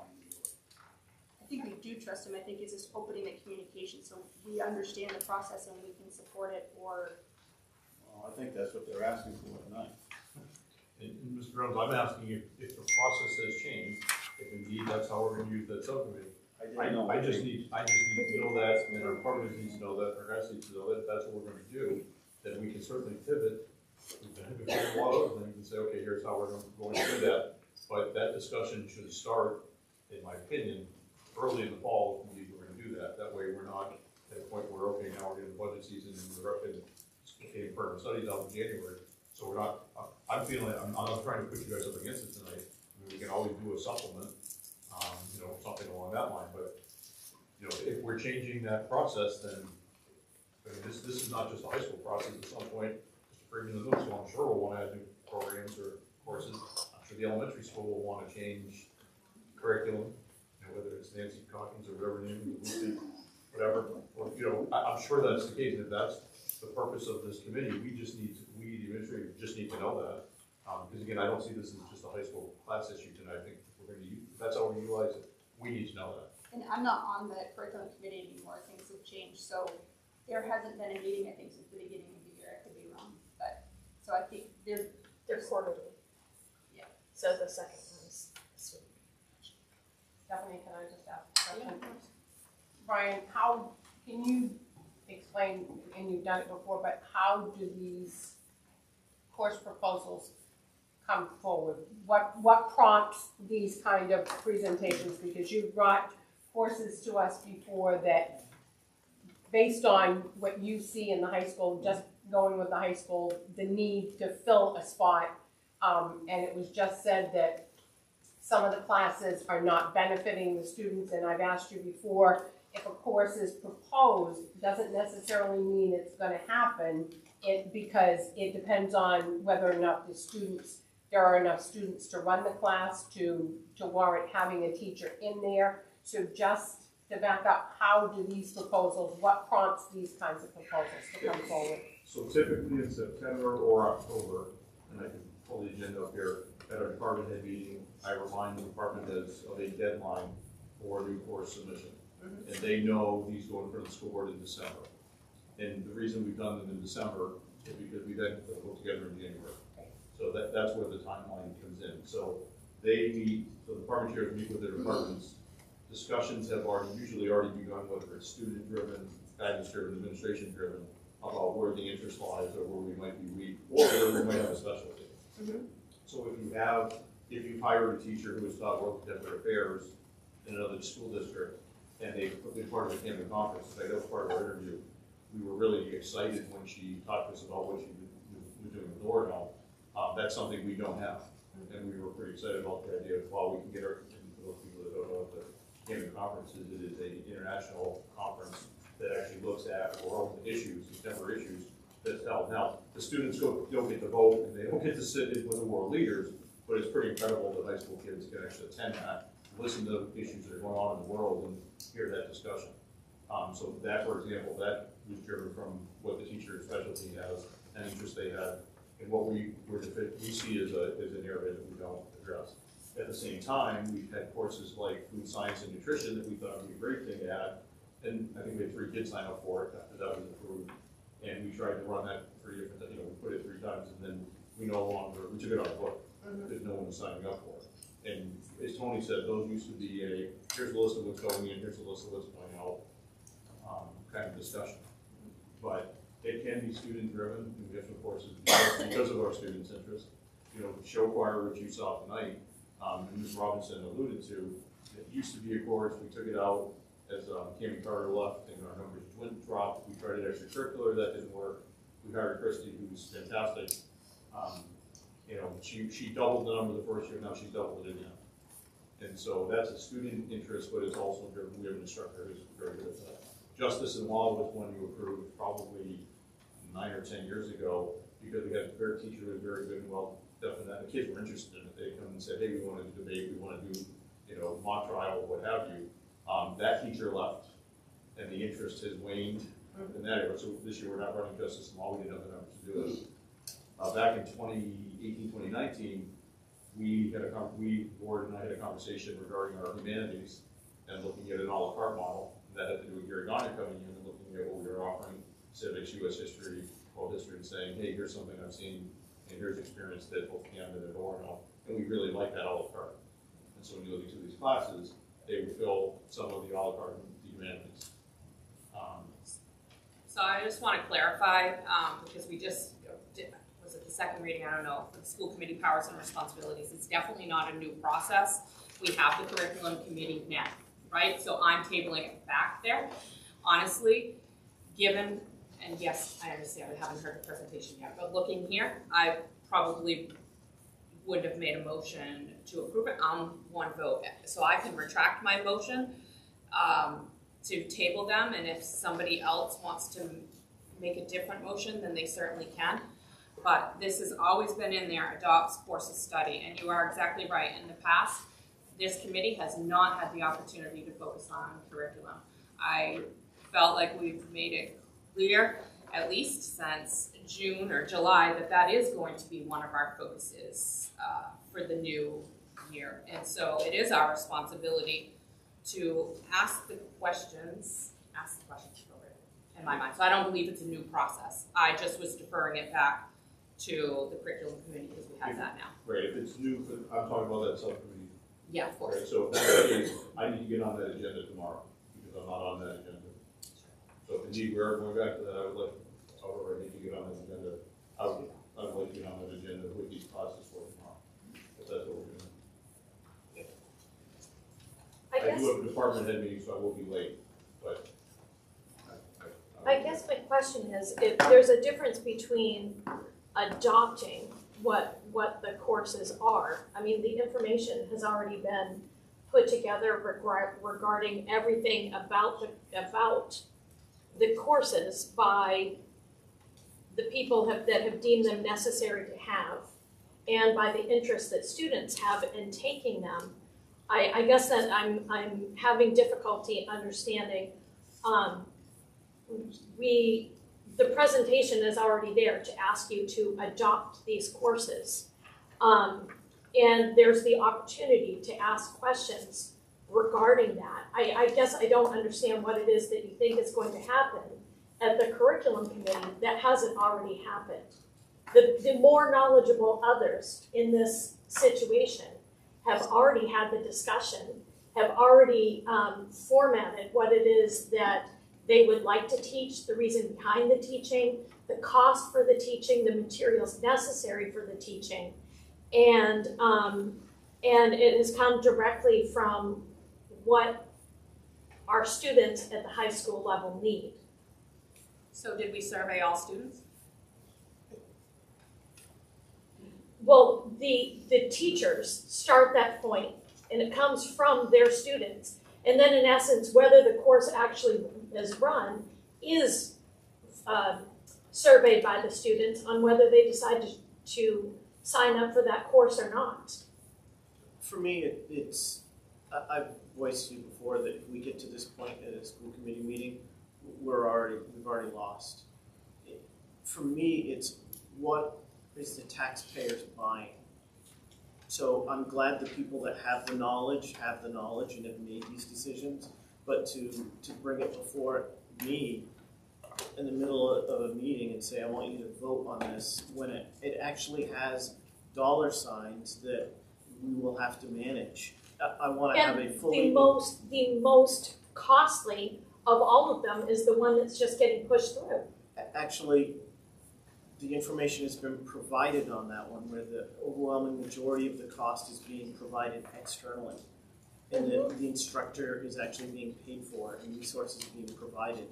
So that becomes a very easy answer for me because we're receiving more resources than we would ever put into it, at least in the short frame. So you're again, asking what am I to take buying? this back to a committee where there's 1 or 2 board members when there's already been a presentation that has been developed for you, has been written up, has been given to you prior to this meeting, and you're going to send it back to let a small group have feedback on it when it's already prepared to do that right here and right now. That is my vote. There's 7 other people here, but yes, that is my vote. And I voiced to you before that if we get to this point in these sort of meetings, we've already lost. So that is my vote.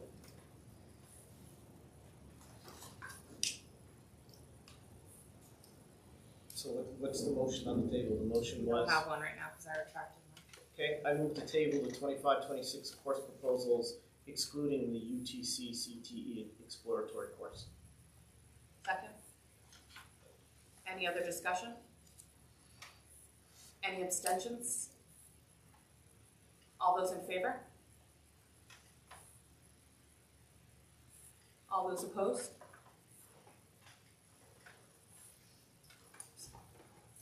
So that motion fails. Motion fails. Okay, we got it. Yeah, sure. Here.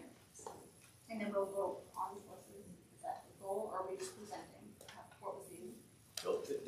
You can, somebody, actually I would ask somebody else to make a motion. If there's already gonna be approval.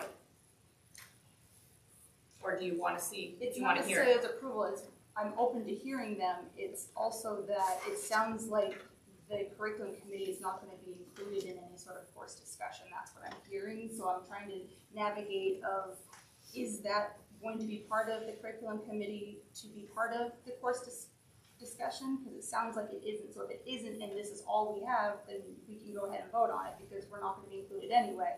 It's a tricky, uncharted area.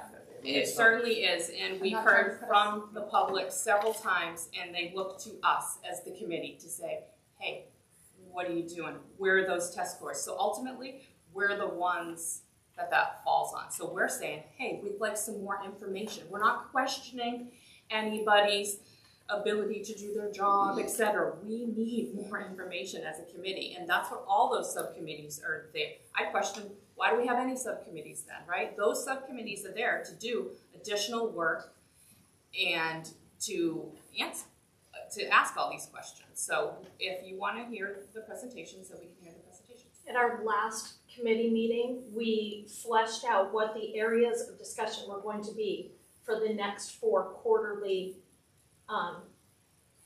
meetings.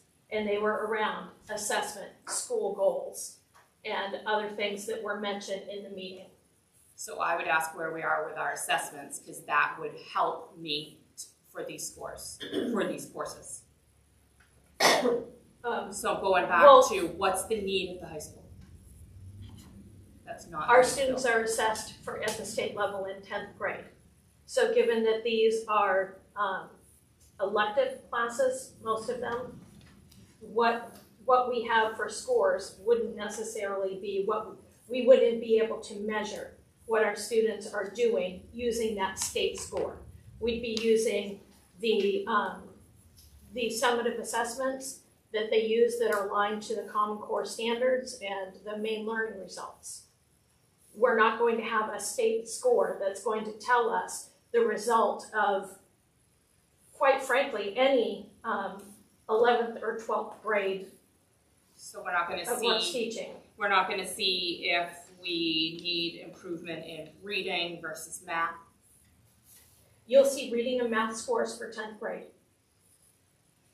Okay, and so help me out. What other areas are being measured to them? Because if our reading is, say, low, then why would we not be adding additional classes there? Those are the things that I don't understand that I'm asking.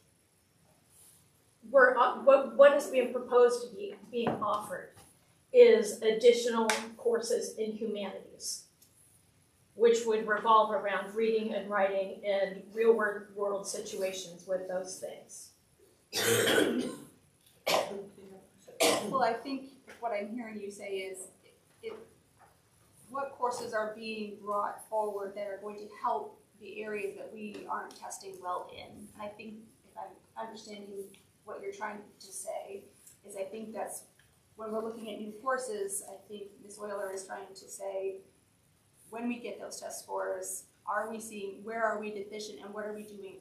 The elementary school brought forward a reading program because in a writing program, you know, the last 2 years. And so I think when we see these new courses, we're like, okay, that might be a good option, but what courses are being brought forward to help us reach the success for the students that they are currently deficient in that are required for them to graduate? I think they're working within the courses that are already there. So these are courses, correct me if I'm wrong, that are being added in areas that are not in the state assessment, but are still graduation requirements by main state law under the learning results. So social studies is not tested on the assessment. However, students need to achieve proficiency in social studies according to the main learning results. These courses will meet those needs, but they're not going to be tested on a standardized test that you're going to get. So how are they evaluated? Through the course assessments created by the teachers that are aligned to the learning results. Which is part of our local assessments, right? Correct. Which is part of the very policy that the policy committee wants to rescind, which is a new item after we get through this, which only builds into my frustration of we don't have these standardized testings to look at because I recognize that social studies isn't one of the areas that are looked at. And then we have a policy to be rescinded, which rescinds our local evaluation, which is in contrary to our reporting policy, which we just approved last month. And we want to do course changes that comes with a price tag, which I'm now asking, what am I buying? Because that's what it comes down to, is we're buying it. What am I buying? And I respect the fact that you are the people that, you're the ones with the knowledge. Impart your knowledge to me, please. I don't know how else to say it. For 2 years I've been asking, please impart your knowledge to me, and I'm more than happy to. I don't have a problem with any of these courses if I understand why. I understand why with CTE. I got a very good information on CTE. I got very good information on what's coming to Hermon from UTC in regards to CTE, and it said you can't look at get course in the mouth. Let's do it. Not even a blank, Mr. Walsh, on that. I've said all along, I'm a resource manager. Give me a resource to manage. And if you want to go through these presentations and let me start asking questions, I just don't think that's the place where we want to be. Well, there's 7 pages of an English course that's to be offered that is written out in explicit detail with what the cost was, and they're using a lot of materials that they already have. So it's a very minimal amount and a lot of detail that's there. So what is the desired measurable outcome for that course? Because that is a standardized test that is able to be measured. It's right here. The students will be able to meet these standards. Are we deficient in those standards now? They are part of the graduation requirements that students have. So They are we meet those deficient standards. in those areas, and are we not achieving the vision of the graduate that we approved 6 months ago? Those are the sort of questions that I would like to have in in a meeting that was not like this. Because you provide some information on the vision of a graduate, which gets us on board. And then you don't reference it. And then you give me, well, you can't relate to social studies because it's not a standardized test. And then the example you use that's is one from a because you're standardized asking test. for scores. I am Like, asking. what are the scores telling us about standardized tests? And what Melissa Davis had said was that they would be measured internally by the student's success toward the standards and performance indicators that they're doing through the course. And it's something that would be reported to their parents on their report card. It's something that definitely the guidance and administration could see the progress on, but it's nothing that's going to come to the school committee to say, we have X of 20 students that took this course that are performing at this level. I would like to know where our student outcomes are. And it drives the resource, and that's where I'm at with this. I don't know what the student outcome is, so I don't know the resource that needs to be applied, and that's why I've asked for it to be pushed to committee, and the vote didn't pass. So it's the next step for the committee on where they want to go with it. I'm still just, the two factors I consider are, I hear you saying that some teachers are asking the students. I don't know where that documentation information would be, which classes they're gathering that from. I think the students should have a say as part of the curriculum or things that they might want to learn about. I like the idea of surveying them that way, or of course curriculum content. I'm still not hearing, when we say if they're deficient in a certain area, what courses are being brought forward that are going to help that? And your response was, they're learning it now, but if they're learning it now and they're not succeeding. Of course, the teachers are looking at the test scores and adjusting their instruction to meet the needs of the students that they have in front of them. They're differentiating so that they meet those requirements. They're looking at student test scores, which are broken down in different areas, and they are differentiating their instruction to meet each individual student's needs. I don't think we need to provide grades, because those are the outcomes. Those are the outcomes that we get from those classes. I'm not asking for student grades. I'm asking for overall student outcomes so that I can put a budget towards it. So what does that look like? What is it? That is why I spent almost 8 hours with you, Mrs. Bean, to talk about what does that look like between state assessments and local assessments. How would that be best communicated to us? The last state assessment I saw showed, off the top of my head, 18% that were well below state standards in English. And that's our agenda for tomorrow, what we're looking at. That's what Yes. we're determining that we're talking to tomorrow. What I'm wondering is, you're saying, I want to see what that is. I'm not sure what you're looking for. Like, what is it in your mind that you're thinking that is going to show? Where does the where do the students currently stand in relation to the state standards so that we can apply our resource best to achieve the highest standard for our students in Hermon?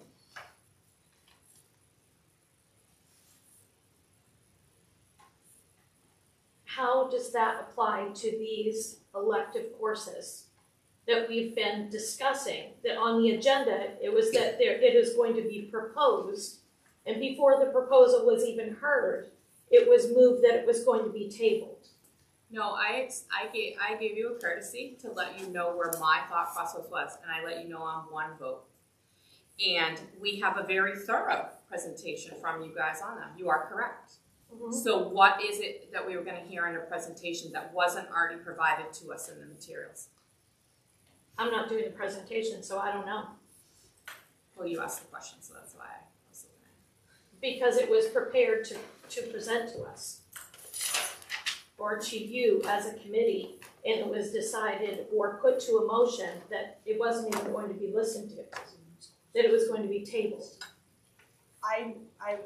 Let me clarify. For one, this isn't about going at the teachers, so that is a misrepresentation. It feels that way. I'll be real honest with you. I feel like I'm not losing. I see that, so I want to clarify that is it. We're trying to learn the process so that we can understand. And so when we're asking questions, and I hear you go into how the teachers correct it, that's good, except for the fact that it's hard to know, is that the solution or is it the curriculum itself that's the deficient problem? I think that's what we're trying to say, and maybe it's not coming out correctly. And maybe I'm wrong, and that's my motive is, this isn't working if the test scores are bad, and it's not a teacher issue. Is it a curriculum issue? That's where I'm at. These courses in front of you tonight, though, are not based on the state assessment. And so when we added technical English, and when we added a math and science interventionist, and when we added different courses based on the math and the reading, the writing, and the literacy side, those are specific to what we assess in 10th grade at the state level. Brian, I can't say to you in a anthropology class, these students are going to test, they're not going to test because they're upperclassmen, so I can't say to you they're going to score higher now on the PSAT or SAT, although they may, based on the curriculum of those courses. I can't say that to you because we're not assessing that. I can say to you they're going to have a deeper and better understanding of the 5 things of geography, which they cover in 9th grade, and be able to look at, interpret, and compare and contrast cultures using 4 specific area criteria based on anthropology. That's what I can say to you. I can't say that this student is going to score higher on their 10th grade NWA in the fall. That's not going to happen. So I made a mistake and I need to open it up to public comment. But before I do that, I mean, the committee that's the purpose of us here, is to ask questions of what we're approving. These are the questions we are held accountable to the community. We get asked these questions about curriculum, we get asked these questions about budget, etc. So in my mind, it's unfortunate that we haven't been able to get to this level of detail in the past few years because we've had a lot of stuff that's detracted from it. But that's why we're here, that's why every one of us is here, is for the education of our students. So I just would ask that we should be allowed to be able to ask questions. Well, I think if it's on the agenda, that there's going to be a proposal, that the proposal should be allowed to be made. And even just right now, when the person who was speaking, who knew the most information about it, was being talked over and not paid attention to. I understand the frustration because the same thing has happened to us, and you're right. I should have corrected others from when we were trying to speak too. So I understand. It's been frustrating. And as we know, there's no motion on the table. So if anybody else wants to hear the presentation, I've said we can. I'm one vote. All of us are one vote. I thought they already did. They already voted it down, and they did want to hear it. I'd like to open it up to the public because I messed up for the new business that's listed. Does anybody want to speak?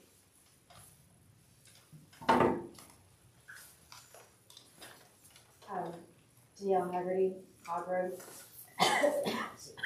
I'm sorry. And I'm actually speaking on E7, JIC Student Code of Conduct. I noticed in this Code of Conduct, I think there are 50. Yeah, she's talking about the whole block of the new business. Fine. Yep. I noticed that there are 15 reference policies, and I actually think one of the policies may reference another 4 or 6 policies, something like that. So I just think it's really important that this policy maybe come through with itself and all of its referencing policies, or at least have been reviewed to see if there's any updates that need to be made accordingly. So I suggest that maybe the lack of policy will be looked at as a whole, because it's very intertwined with many policies. Thank you. And I do want to go back to the discussion we were just having. I just want to say it's really hard. If you rewind 2 years ago, it was like this when it came to budget, and you guys will work through this. You all are outstanding people, and you will make it through this transition, and I understand thoroughly what is trying to be accomplished. If resources are allotted today in these programs, and there's not a thorough understanding of the absolute bigger picture, that's resources that may not be able to be put forward to another program that might be at another level. So I understand. And you guys ultimately are the people on the line when you make a decision, and it's really hard when changes take place, and it is no disrespect to people sitting at the table. You can see the stress in the room, but I know you guys talk about all of these people in very positive manners, and stuff like this can be really hard, so just hang in there. Okay, I'd like to Thank you, everyone. More public comment. Yes, having been a teacher, I can understand why, and having made, also done curriculum, I understand why people are feeling a little bit, I think the problem is that this has never been done before, and it's so late in the year that it's really out of sync with the way things are developed.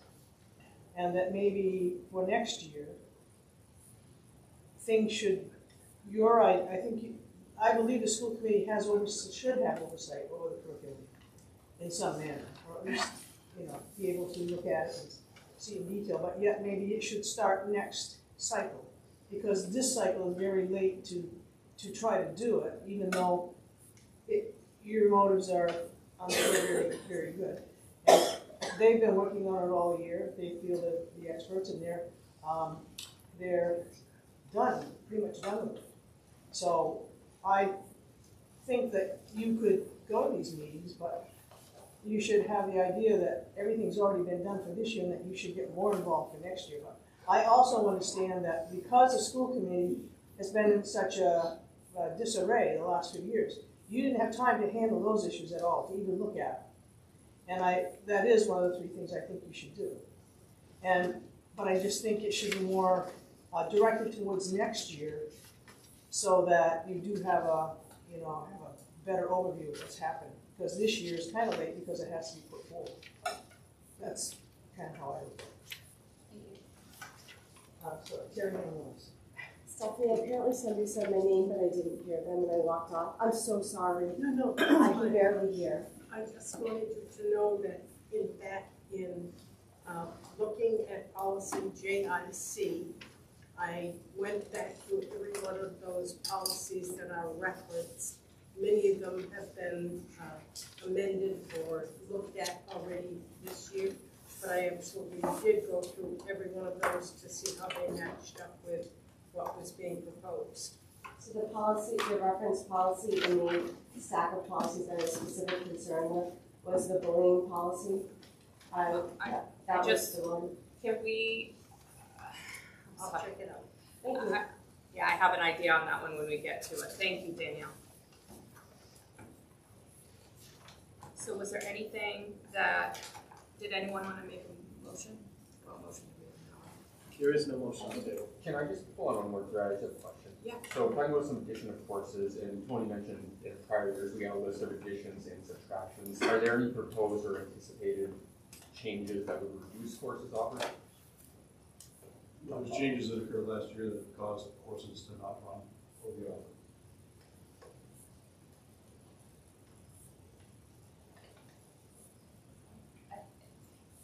If the motion fails, then it goes to the current agenda, correct? And he presents. I mean, you're presenting something that's not in our packet, right? Well, again, the way I've done it for the last 23 years is how I'm going to do it this year. Again, if you don't want me to go through these, I won't go through these, but this is how we've done it. Sure, go ahead. I'll clarify for my fact. The motion is moved to approve the new course. So when I read through it, I did not even realize that you were presenting. I didn't see it as present. I thought we were voting on what we were reading. But it's a motion, not as a presentation. Correct. Exactly. So that's part of why this went down the way it did. When you said about proposing, I was like, wait, well, I didn't even know he was doing that. I had questions and I didn't realize. So some of this chaos definitely, I apologize. You know what we're going to do? We're just going to take a vote. So. Okay. Oh, but he hasn't. Oh gosh.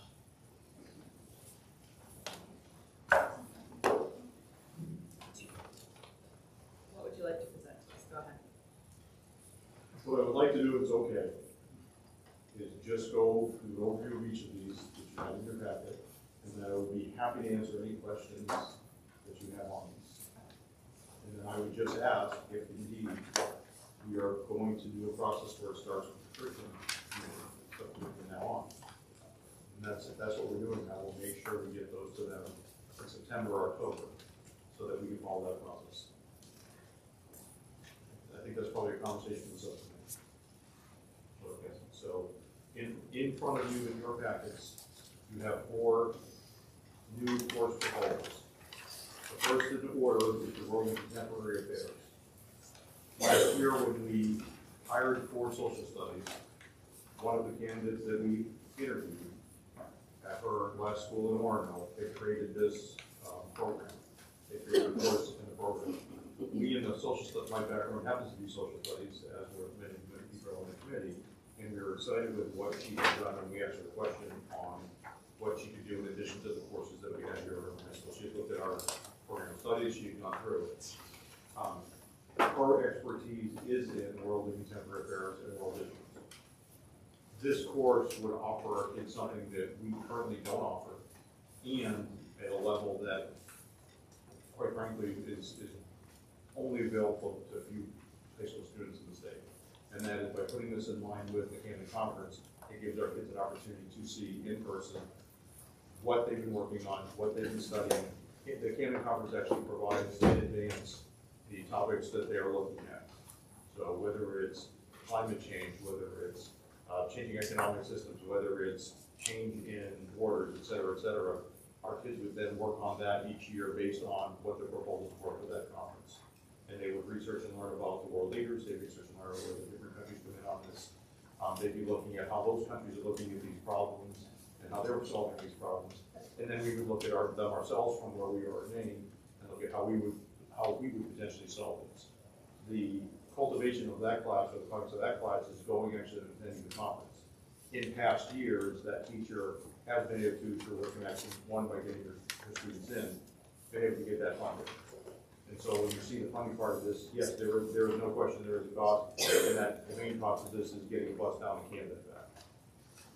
We would have to discuss if indeed the Camden Conference is no longer covering the fee or accommodations. You know, that's why I put those in there. I wanted to make it very clear, those have been covered by the conference.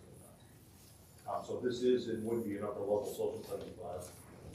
Probably most likely grades 11 and 12. We would open at 10, 11, 12. That's what they like this weekend. It's not necessarily taking the place of the course, but what we've had is we've seen a wane in student interest in some of the classes that we offer. And this would be one that students seem interested in, world affairs, contemporary issues, and that's why this is the project. The second course on here, and Brian made reference to this, or if you want to do a class by class, I can stop. What was the demand, other than having a teacher that taught this, what was the demand that brought this here? Was it something within the within our local assessment that brought it in there, or was it the vision of the graduate that is driving this course? So one of the pieces, and you may know this from our vision of graduate, has to do with our students looking outside Maine and looking at the impact that other cultures and societies and organizations have on us, and then our impact on them. That's one of the areas we're somewhat deficient in based on our last NEAF study. And so that interest came from twofold. One, we had the teacher didn't talk to her students and found if there was an interest, and there seemed to be. And then she brought it to the department chair, the department had a discussion, and then it ended up with me. But the second part is this does go into that DOD that we're also still working on. And I agree with you, Brian, that is it's a spherical approach, not a linear approach. So when we're looking at those pieces, this is by far, without question, the social studies experience when you look at our program of studies outside of classes that have at least one experience. National History Day, for example, is one. This, without question, would be a social studies experience beyond the classroom. No question about it.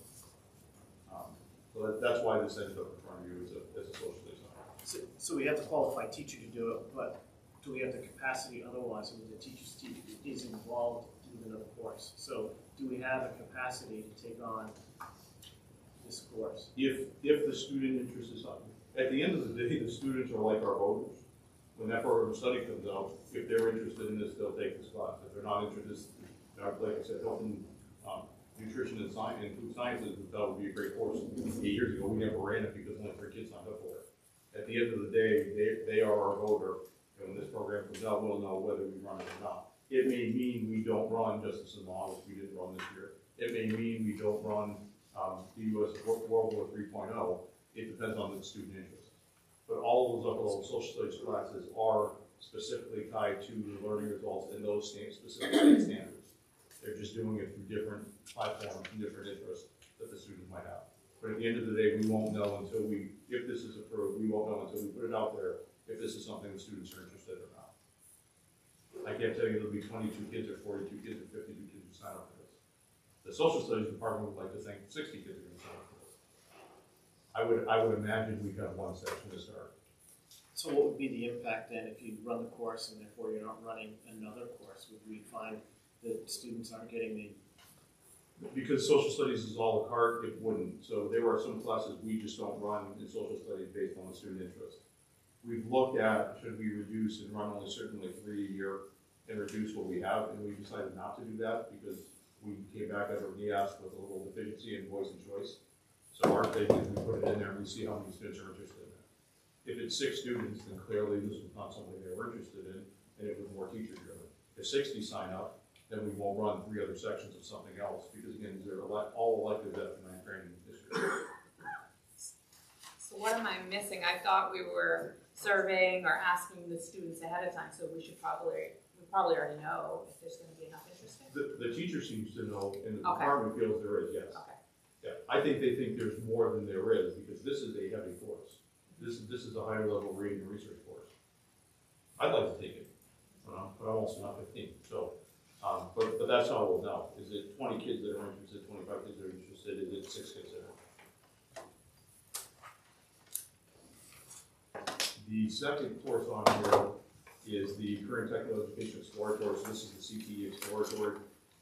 And Brian made reference to, and I kind of gave you a teaser 2 months ago, we've been working closely with UTC to look at expanding our opportunities available for our kids in the CTE program.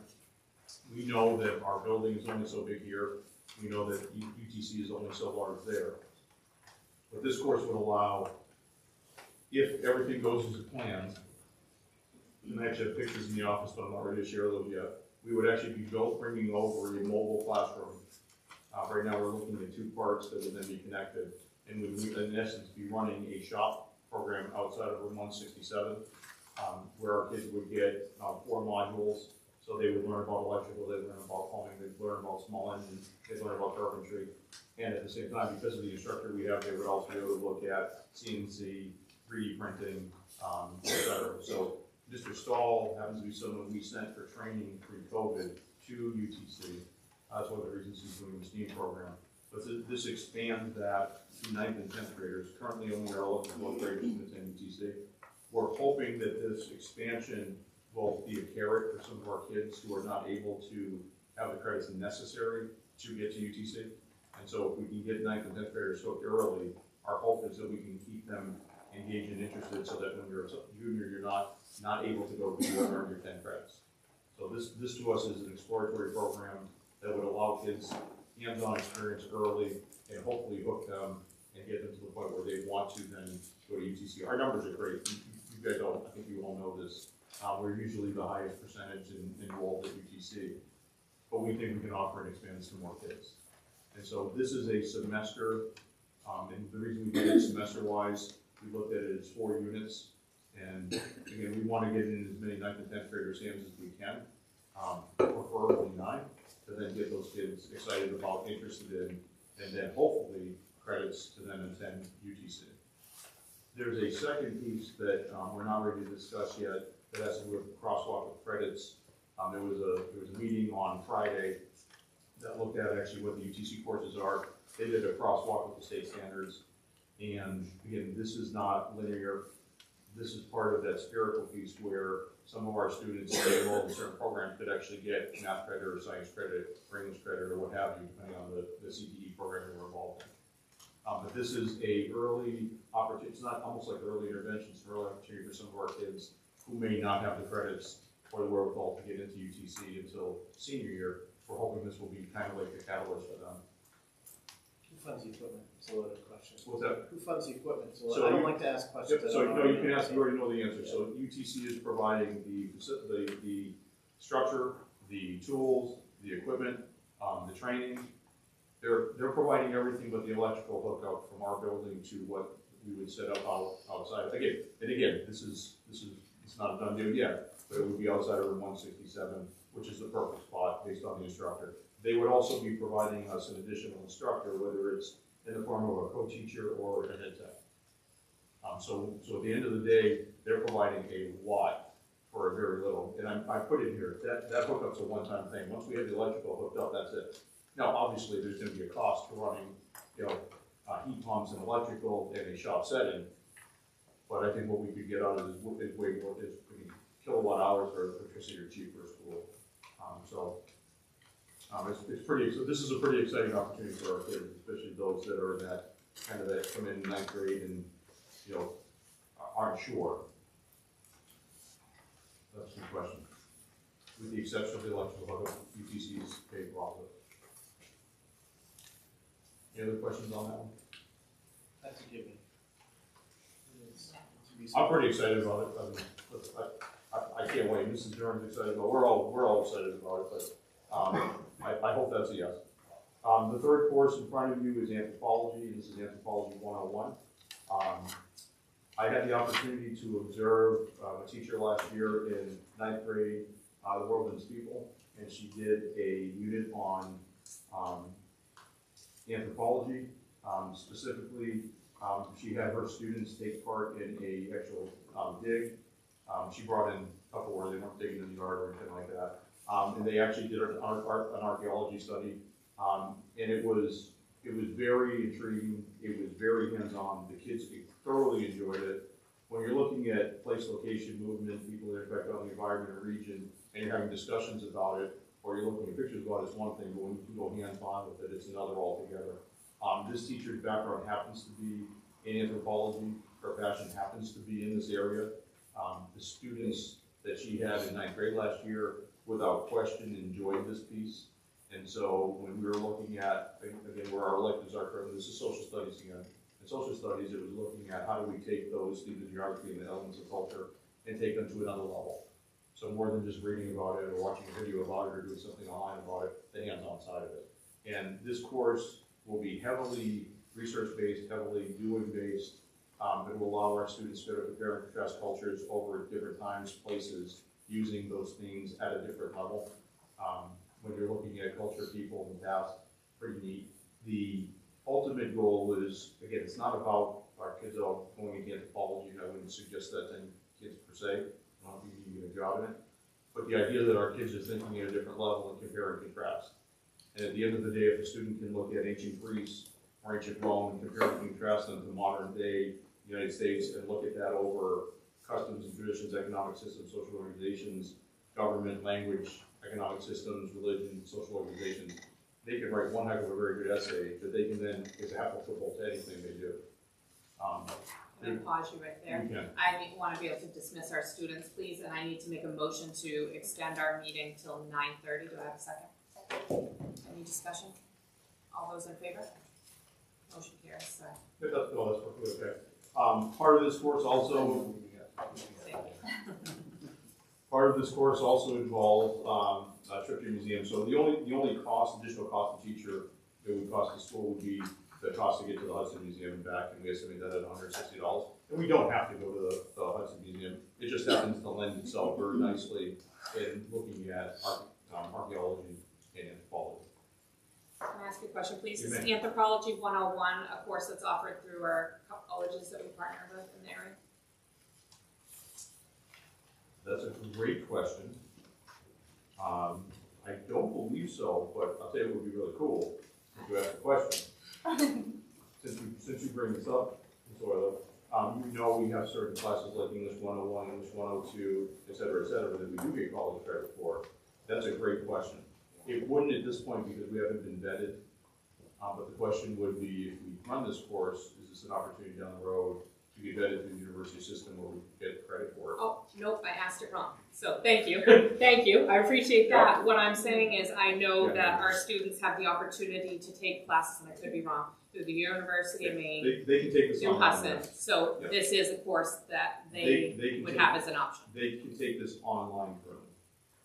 Do they have the option to be able to go on campus if it was somebody that drives? It all depends on when it's offered and how it's offered. We don't control that. Sure. We do not. But I would look at this if we were successful, because as you know, we offer this 101 here over the course of a year versus a semester. We offer 102 a year, 102 over the course of the year, not the semester. We offer government here over the semester, et cetera, et cetera. I think there's about 8. Actually, it's for the program studies of the week, and so there's a lot that we offer here. I would want to look at this as a positive opportunity versus learning in college online. Good question. The last course on here is, again, another elective, and this is not one I would ever take, the intersection of literature and theater. Yeah, I know you would, but I would not. This is, and again, this is an elective class, and to be clear, this is an upper level English and art class, 11th and 12th grade. So again, this is not when we are assessing the students on their ability to read or write. This is after they've already done the state assessment in their sophomore year. This course, we have 2 teachers who are very interested in both literature and theater. You may recall, or you may not, from your anthologies when you were in 11th and 12th grade. I may use it as a pillow, but the fact of the matter is, in those anthologies, there's a number of decades, there's a number of time periods that look at both literature and theater and how they intertwine. And the idea would be to use 2 of our teachers, one is Christy Robinson, who you sort of saw tonight when she conducted show choir, who has a true passion for and understanding of theater. This was her career for the last decade and a half. It would be putting that course together with Katie Bjorklund. Katie herself right now runs our creative writing class, and she's working on an advanced degree in that as well. But looking at and developing not just reading skills, interpretation skills, but also performance skills. And again, this goes back to that whole spiritual approach. This is really for students who are interested in and have a passion for English beyond the walls of Hermon High School. You can't really do English per se, but this course would try by bringing in that performance side of it and the theater side of it. There is a cost. If you happen to go to the bottom and look at this, you can't use scripts and subscriptions for free. There's a cost of about $500 for licensed scripts for high school, and about $500 for streaming service, so that students could look at professional performances. We can't, we're not outside of Boston. Everything gets the plays every quarter, but that's where that streaming service would come into play. And again, this course came out of an interest that both Ms. Bjorklund has seen and Ms. Robinson has seen. But again, this is an upper level course. I look at this and I see this as, they were looking at, we had too many kids sign up for this. We could run it straight out of the auditorium. In front of that has the desk. I think this is one where we would see one section. We used to have main poetry.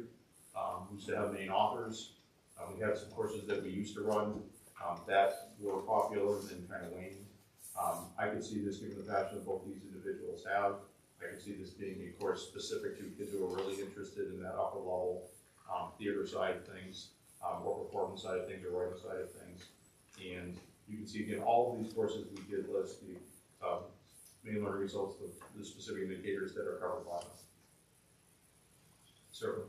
So if these aren't approved, or I'm not sure how the voting will go if that goes tonight, but if these weren't approved, what's the process to bring something else forward? Or, I mean, of course, maybe with your meeting tomorrow, this is, maybe that discussion would be had. If this wasn't approved at this time, what else would be brought forward? Well, we are up against a time crunch to a certain degree. The program of studies is going to print probably, Smith, you still here? I was gonna press send tomorrow. Well, she's going to press send at some point in the very near future, because we are sending the program of studies go out in January. And so we actually start the scheduling process, is it January 6th? January 8th is when we January. start academic. So January 8th. So, and I wasn't trying to be snarky, but I said if we're changing this process, subcommittee, honestly, we need to say this is what we're doing, and I will make sure you're not in this position again. We'll make sure we're doing plenty of time in the fall so that we're not up against it. But the reality is we do have a bit of a time crunch. We are starting that process in January. Are you taking classes away, and maybe that question was sort of asked earlier, to put these in, or you don't know until people sign up? I'll be honest with you. I would prefer our kids to take classes here. It's a hard one, because as a parent of a daughter who ended up a second semester sophomore in college, there's obviously a cost saving when our kids take all these college classes and individual pathways. You know, just like our CTE classes now, a lot of those are tied to college credits, which is awesome. But it would also be nice to be able to offer things that our kids are interested in and want to take and stay here, especially with our upperclassmen. We have seen a shift, as most schools have, with multiple pathways, where your juniors and seniors, it's chaos somewhat during the day. They're coming and going, but some are going to live classes, some are going home to do remote classes, some are taking classes here. It'd be nice to offer a variety of electives to our upperclassmen and maybe keep them here. That's a long answer to the question you didn't ask. And we're not worried about capacity issues? I'm not, because our kids will decide. Well, this course specifically, no, because I have the auditorium. But I can't see 60 kids sign up. But maybe I'm wrong. Maybe every kid that was on the stage in there dancing will sign up. If our Steel Camps kids decided they all wanted to be performers, you know, but we do have that auditorium available to us, and that's something we could do if we needed to. What it would do is, would it pull kids out of a theater one or an acting one or a dance class? That I don't know. And if it did, maybe it's not a bad thing. So is there a motion to approve the courses? We've heard the presentation. Yeah, I'll make a motion to approve the courses. Is there a second? I'll second it. Can we do them one by one? Sure. I'll move to amend the motion to approve the courses individually. Second. Okay. Is there a motion to approve World Contemporary Affairs? So moved. Is there a second? Second. Any abstentions? All those in favor? All those opposed? The motion does not pass. Is there a motion to approve Career and Technical Education Exploratory? So moved. Second. Second. Any abstentions? All those in favor? Motion carries. And this is what I will bring more information when I have it on that. And Brian, I know you know more than probably the board does because of the committee you serve on, but I don't want to get people all jazzed up if this is no go with. Is there a motion to approve Anthropology 101? So moved. Is there a second? Second. Any abstentions? All those in favor? All those opposed? Motion fails. Is there a motion to, failed, yes. Is there a motion to approve English or Performing Arts? So moved. Is there a second? Second. Any abstentions? All those in favor? All those opposed? Motion carries on that one. Okay. Next up, the Hermon. It's me again. What? It's me again. All right. Can't wait to hear this one. All right, so we have created a headache for ourselves, a good headache. 2 years ago, we had 12 students at indoor track. Last winter, we had 22 students for indoor track. As of last week, we had 74 students for indoor track, and we popped 80 as of Friday. Our concern, that's great, by the way, we're now the second largest team in Eastern Maine. It's wonderful. Our concern is when we go outside that the same thing's going to happen. A wonderful facility was built here, and we have no doubt we're going to get 70, 80, 90 kids come out for track. A school our size, actually 120 would not be out of question. The problem is this, we graduate in June, which is the first Saturday at 11 a.m. We have not had a huge problem in the past because we did not have a large enough numbers to compete at the state or New England Sport Track Championships. So these are the same as your soccer, as your football, and everything else. We also have those in track. Hasn't been a problem because we haven't had the numbers. We are now going to have the numbers. So I am bringing to you now, we have a contract for graduation. I'm not talking about this year. We have a date we've already put down. I don't even know, $12,000 of the 20 it's going to cost. We have a contract, we're rolling. We're coming for you now about next year. Because that date, if we're going to stay with the first Saturday in June or thereabouts, we are going to have a problem when it comes to 80 students who would rather be at a track meet that day than at commencement. And so what I'm proposing, what I'm saying to you as a board, if we are going to move graduation and we are going to decide to do that, this is the time to have that conversation. Because in all honesty, I signed that contract about a year in advance to get the cross center.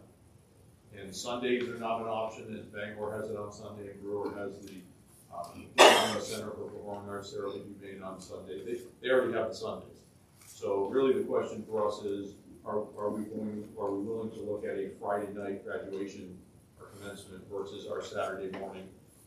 Because again, I have a feeling we're going to have seniors down the road who are going to be put in a position where we can compete for a state title or go to commencement. Is Friday night your recommendation? Have you thought it through enough? You're just bringing it to our attention. So here's the thing, Brian. We have graduated at night before a long, long time ago. And I can tell you this, I don't sleep well normally. I do not sleep well on a Friday night at midnight or 1 o'clock in the morning when I'm worried about our kids and choices. That doesn't mean they don't make bad decisions on a Saturday or a Sunday. We have done it. And with Project Grad bouncing back, coming back to a little bit of life, maybe I have less worries. But really that's what we'd be looking at, is looking at a night, whether it's a Thursday night or a Friday night, in order for the state meet and the New England's not to be an issue for us. So when do you need to have an answer by? I don't need an answer until really June. I'll sign a contract in June. But this is going, I'm telling you guys right now, this is going to be a good problem. This is going to be a problem that you see. And you're gonna see 40 parents upset because we have a state, this is just like if we had a softball game or a soccer game or a basketball game, you know, a state championship. They're gonna be upset why we have commencement at the same time or on the same day. So that's why I'm bringing you up. Now, I'm not looking for tonight, you guys say, let's do a Friday night. I want to bring it to your attention, and it's a conversation we probably should have. We have until June to kind of figure this out. Is there no option available on Sunday? So neither the Cross nor the the concept there are available. Brewer uses one, and Bangor uses the other. The only way you could do is like this year we're graduating a week ahead of that. So unless you have the opposite weekend. Yes. No, Bangor has first. Bangor has first Trust me, refusal. we've tried that before, and then they moved us to the other day because they are Bangor, which I understand. So that's the issue that I see. It's going to come before us. It really is, guys. And so I'm trying to get in front of it if I can.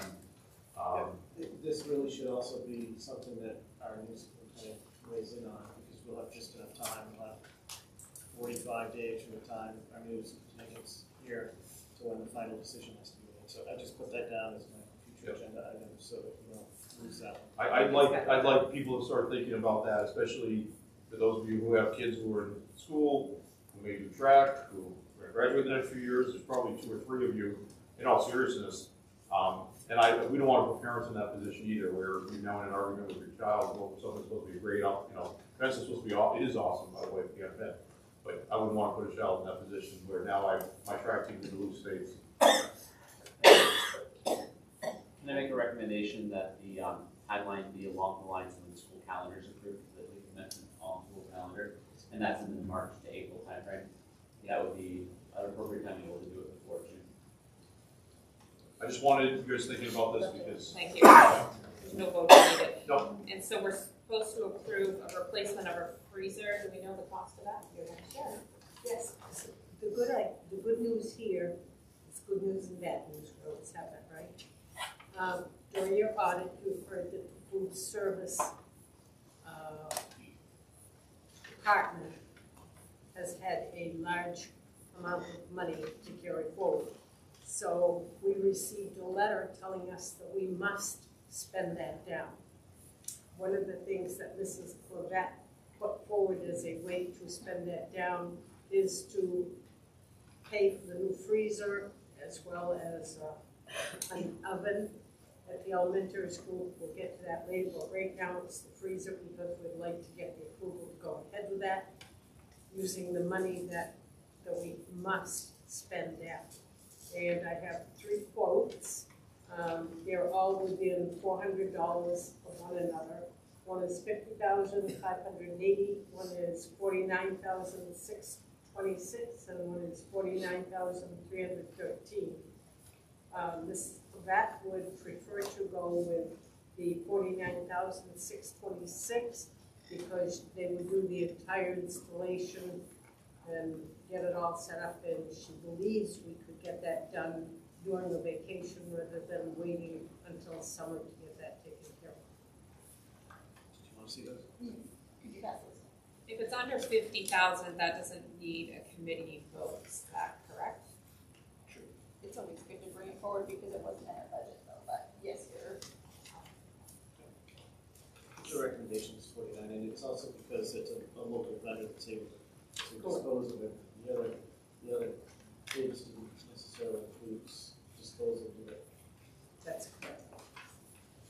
So while we don't have to vote, would you like a motion? I would like a motion. Okay. I move to approve the placement of the freezer at the Patricia Durham School with the recommended vendor of Powell. Second. Any discussion? Any abstentions? All those in favor? Motion carries. Next up. Actually, Madam Chair, if I may make a motion to table all items after D, new business, through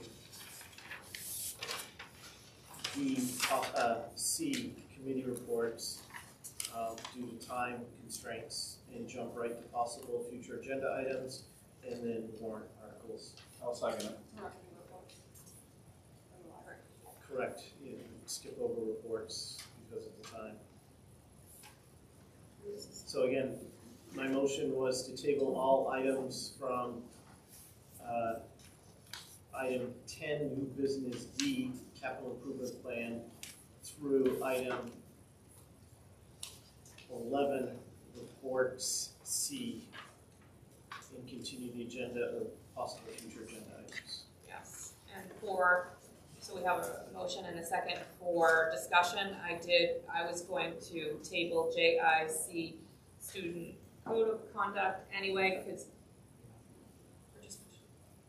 because that referenced several different policies. So I did want the policy committee to look that one back over. I just don't want to waste time with it coming back on the agenda without it being looked at. There's several, I recognize that they've been looked at, but there's some words that I just would like to have them all coincide with the same date. Some are from 2003, and while there may not be changes, that's fine. Let's just have all the dates the same, because it's quite a package deal with this.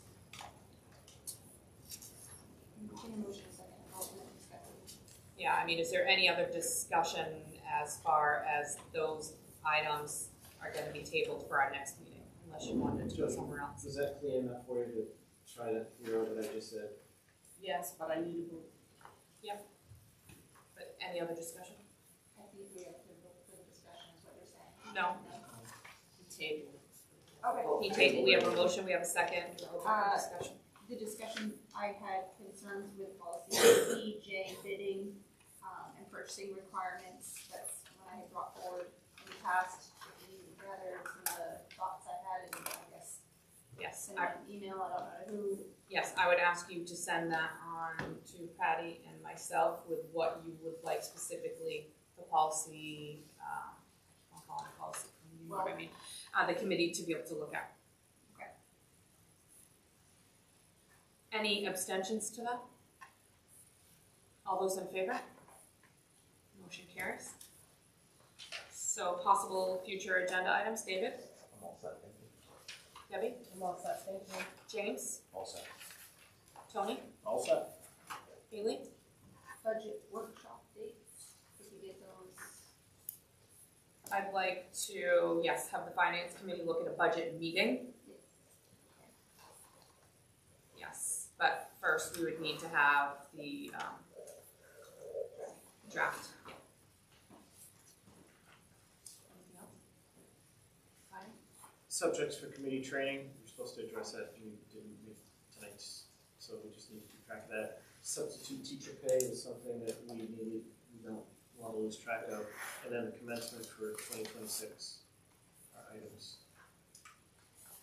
Yeah. I would ask for the committee, it seems it needs to come to our level to approve for the cheerleading uniforms. It's my understanding that maybe some appropriate channels have been followed and they haven't had that request. So now that that's brought forward to us, I'd like to defer it back to the athletic director to report back to us. Are there any needs for coaching? Can I ask a question on that? Coaching uniforms, yes. I was unclear about how the athletic fund worked. It sounded like it went through the principal's approval. Yeah, so we saw the high school activity report, so maybe there's a middle school one too. So I don't know that we can I get. thought you said. So it's not like the high school though. It's not quite like that. I mean, it's the same way, but the money, you're talking about extreme differences in the amount of money. I could look and see whether there's any money in a cheerleading account. I don't even know if there's a cheerleading account. Thank you for clarifying, because I just, Yeah. looking at budgeting forward, I wasn't sure if there were money somewhere. For me, it's just if we're having students ask, I want to just make sure that all teams are satisfied, so. I make a motion to approve the 9 warrants as presented. Do I have a second? Second. Any discussion? Any abstentions? All those in favor? All those opposed? Motion carries. I make a motion to adjourn at 9:20. Do I have a second? Second. Any discussion? All those in favor? Motion carries. Thank you. Please be careful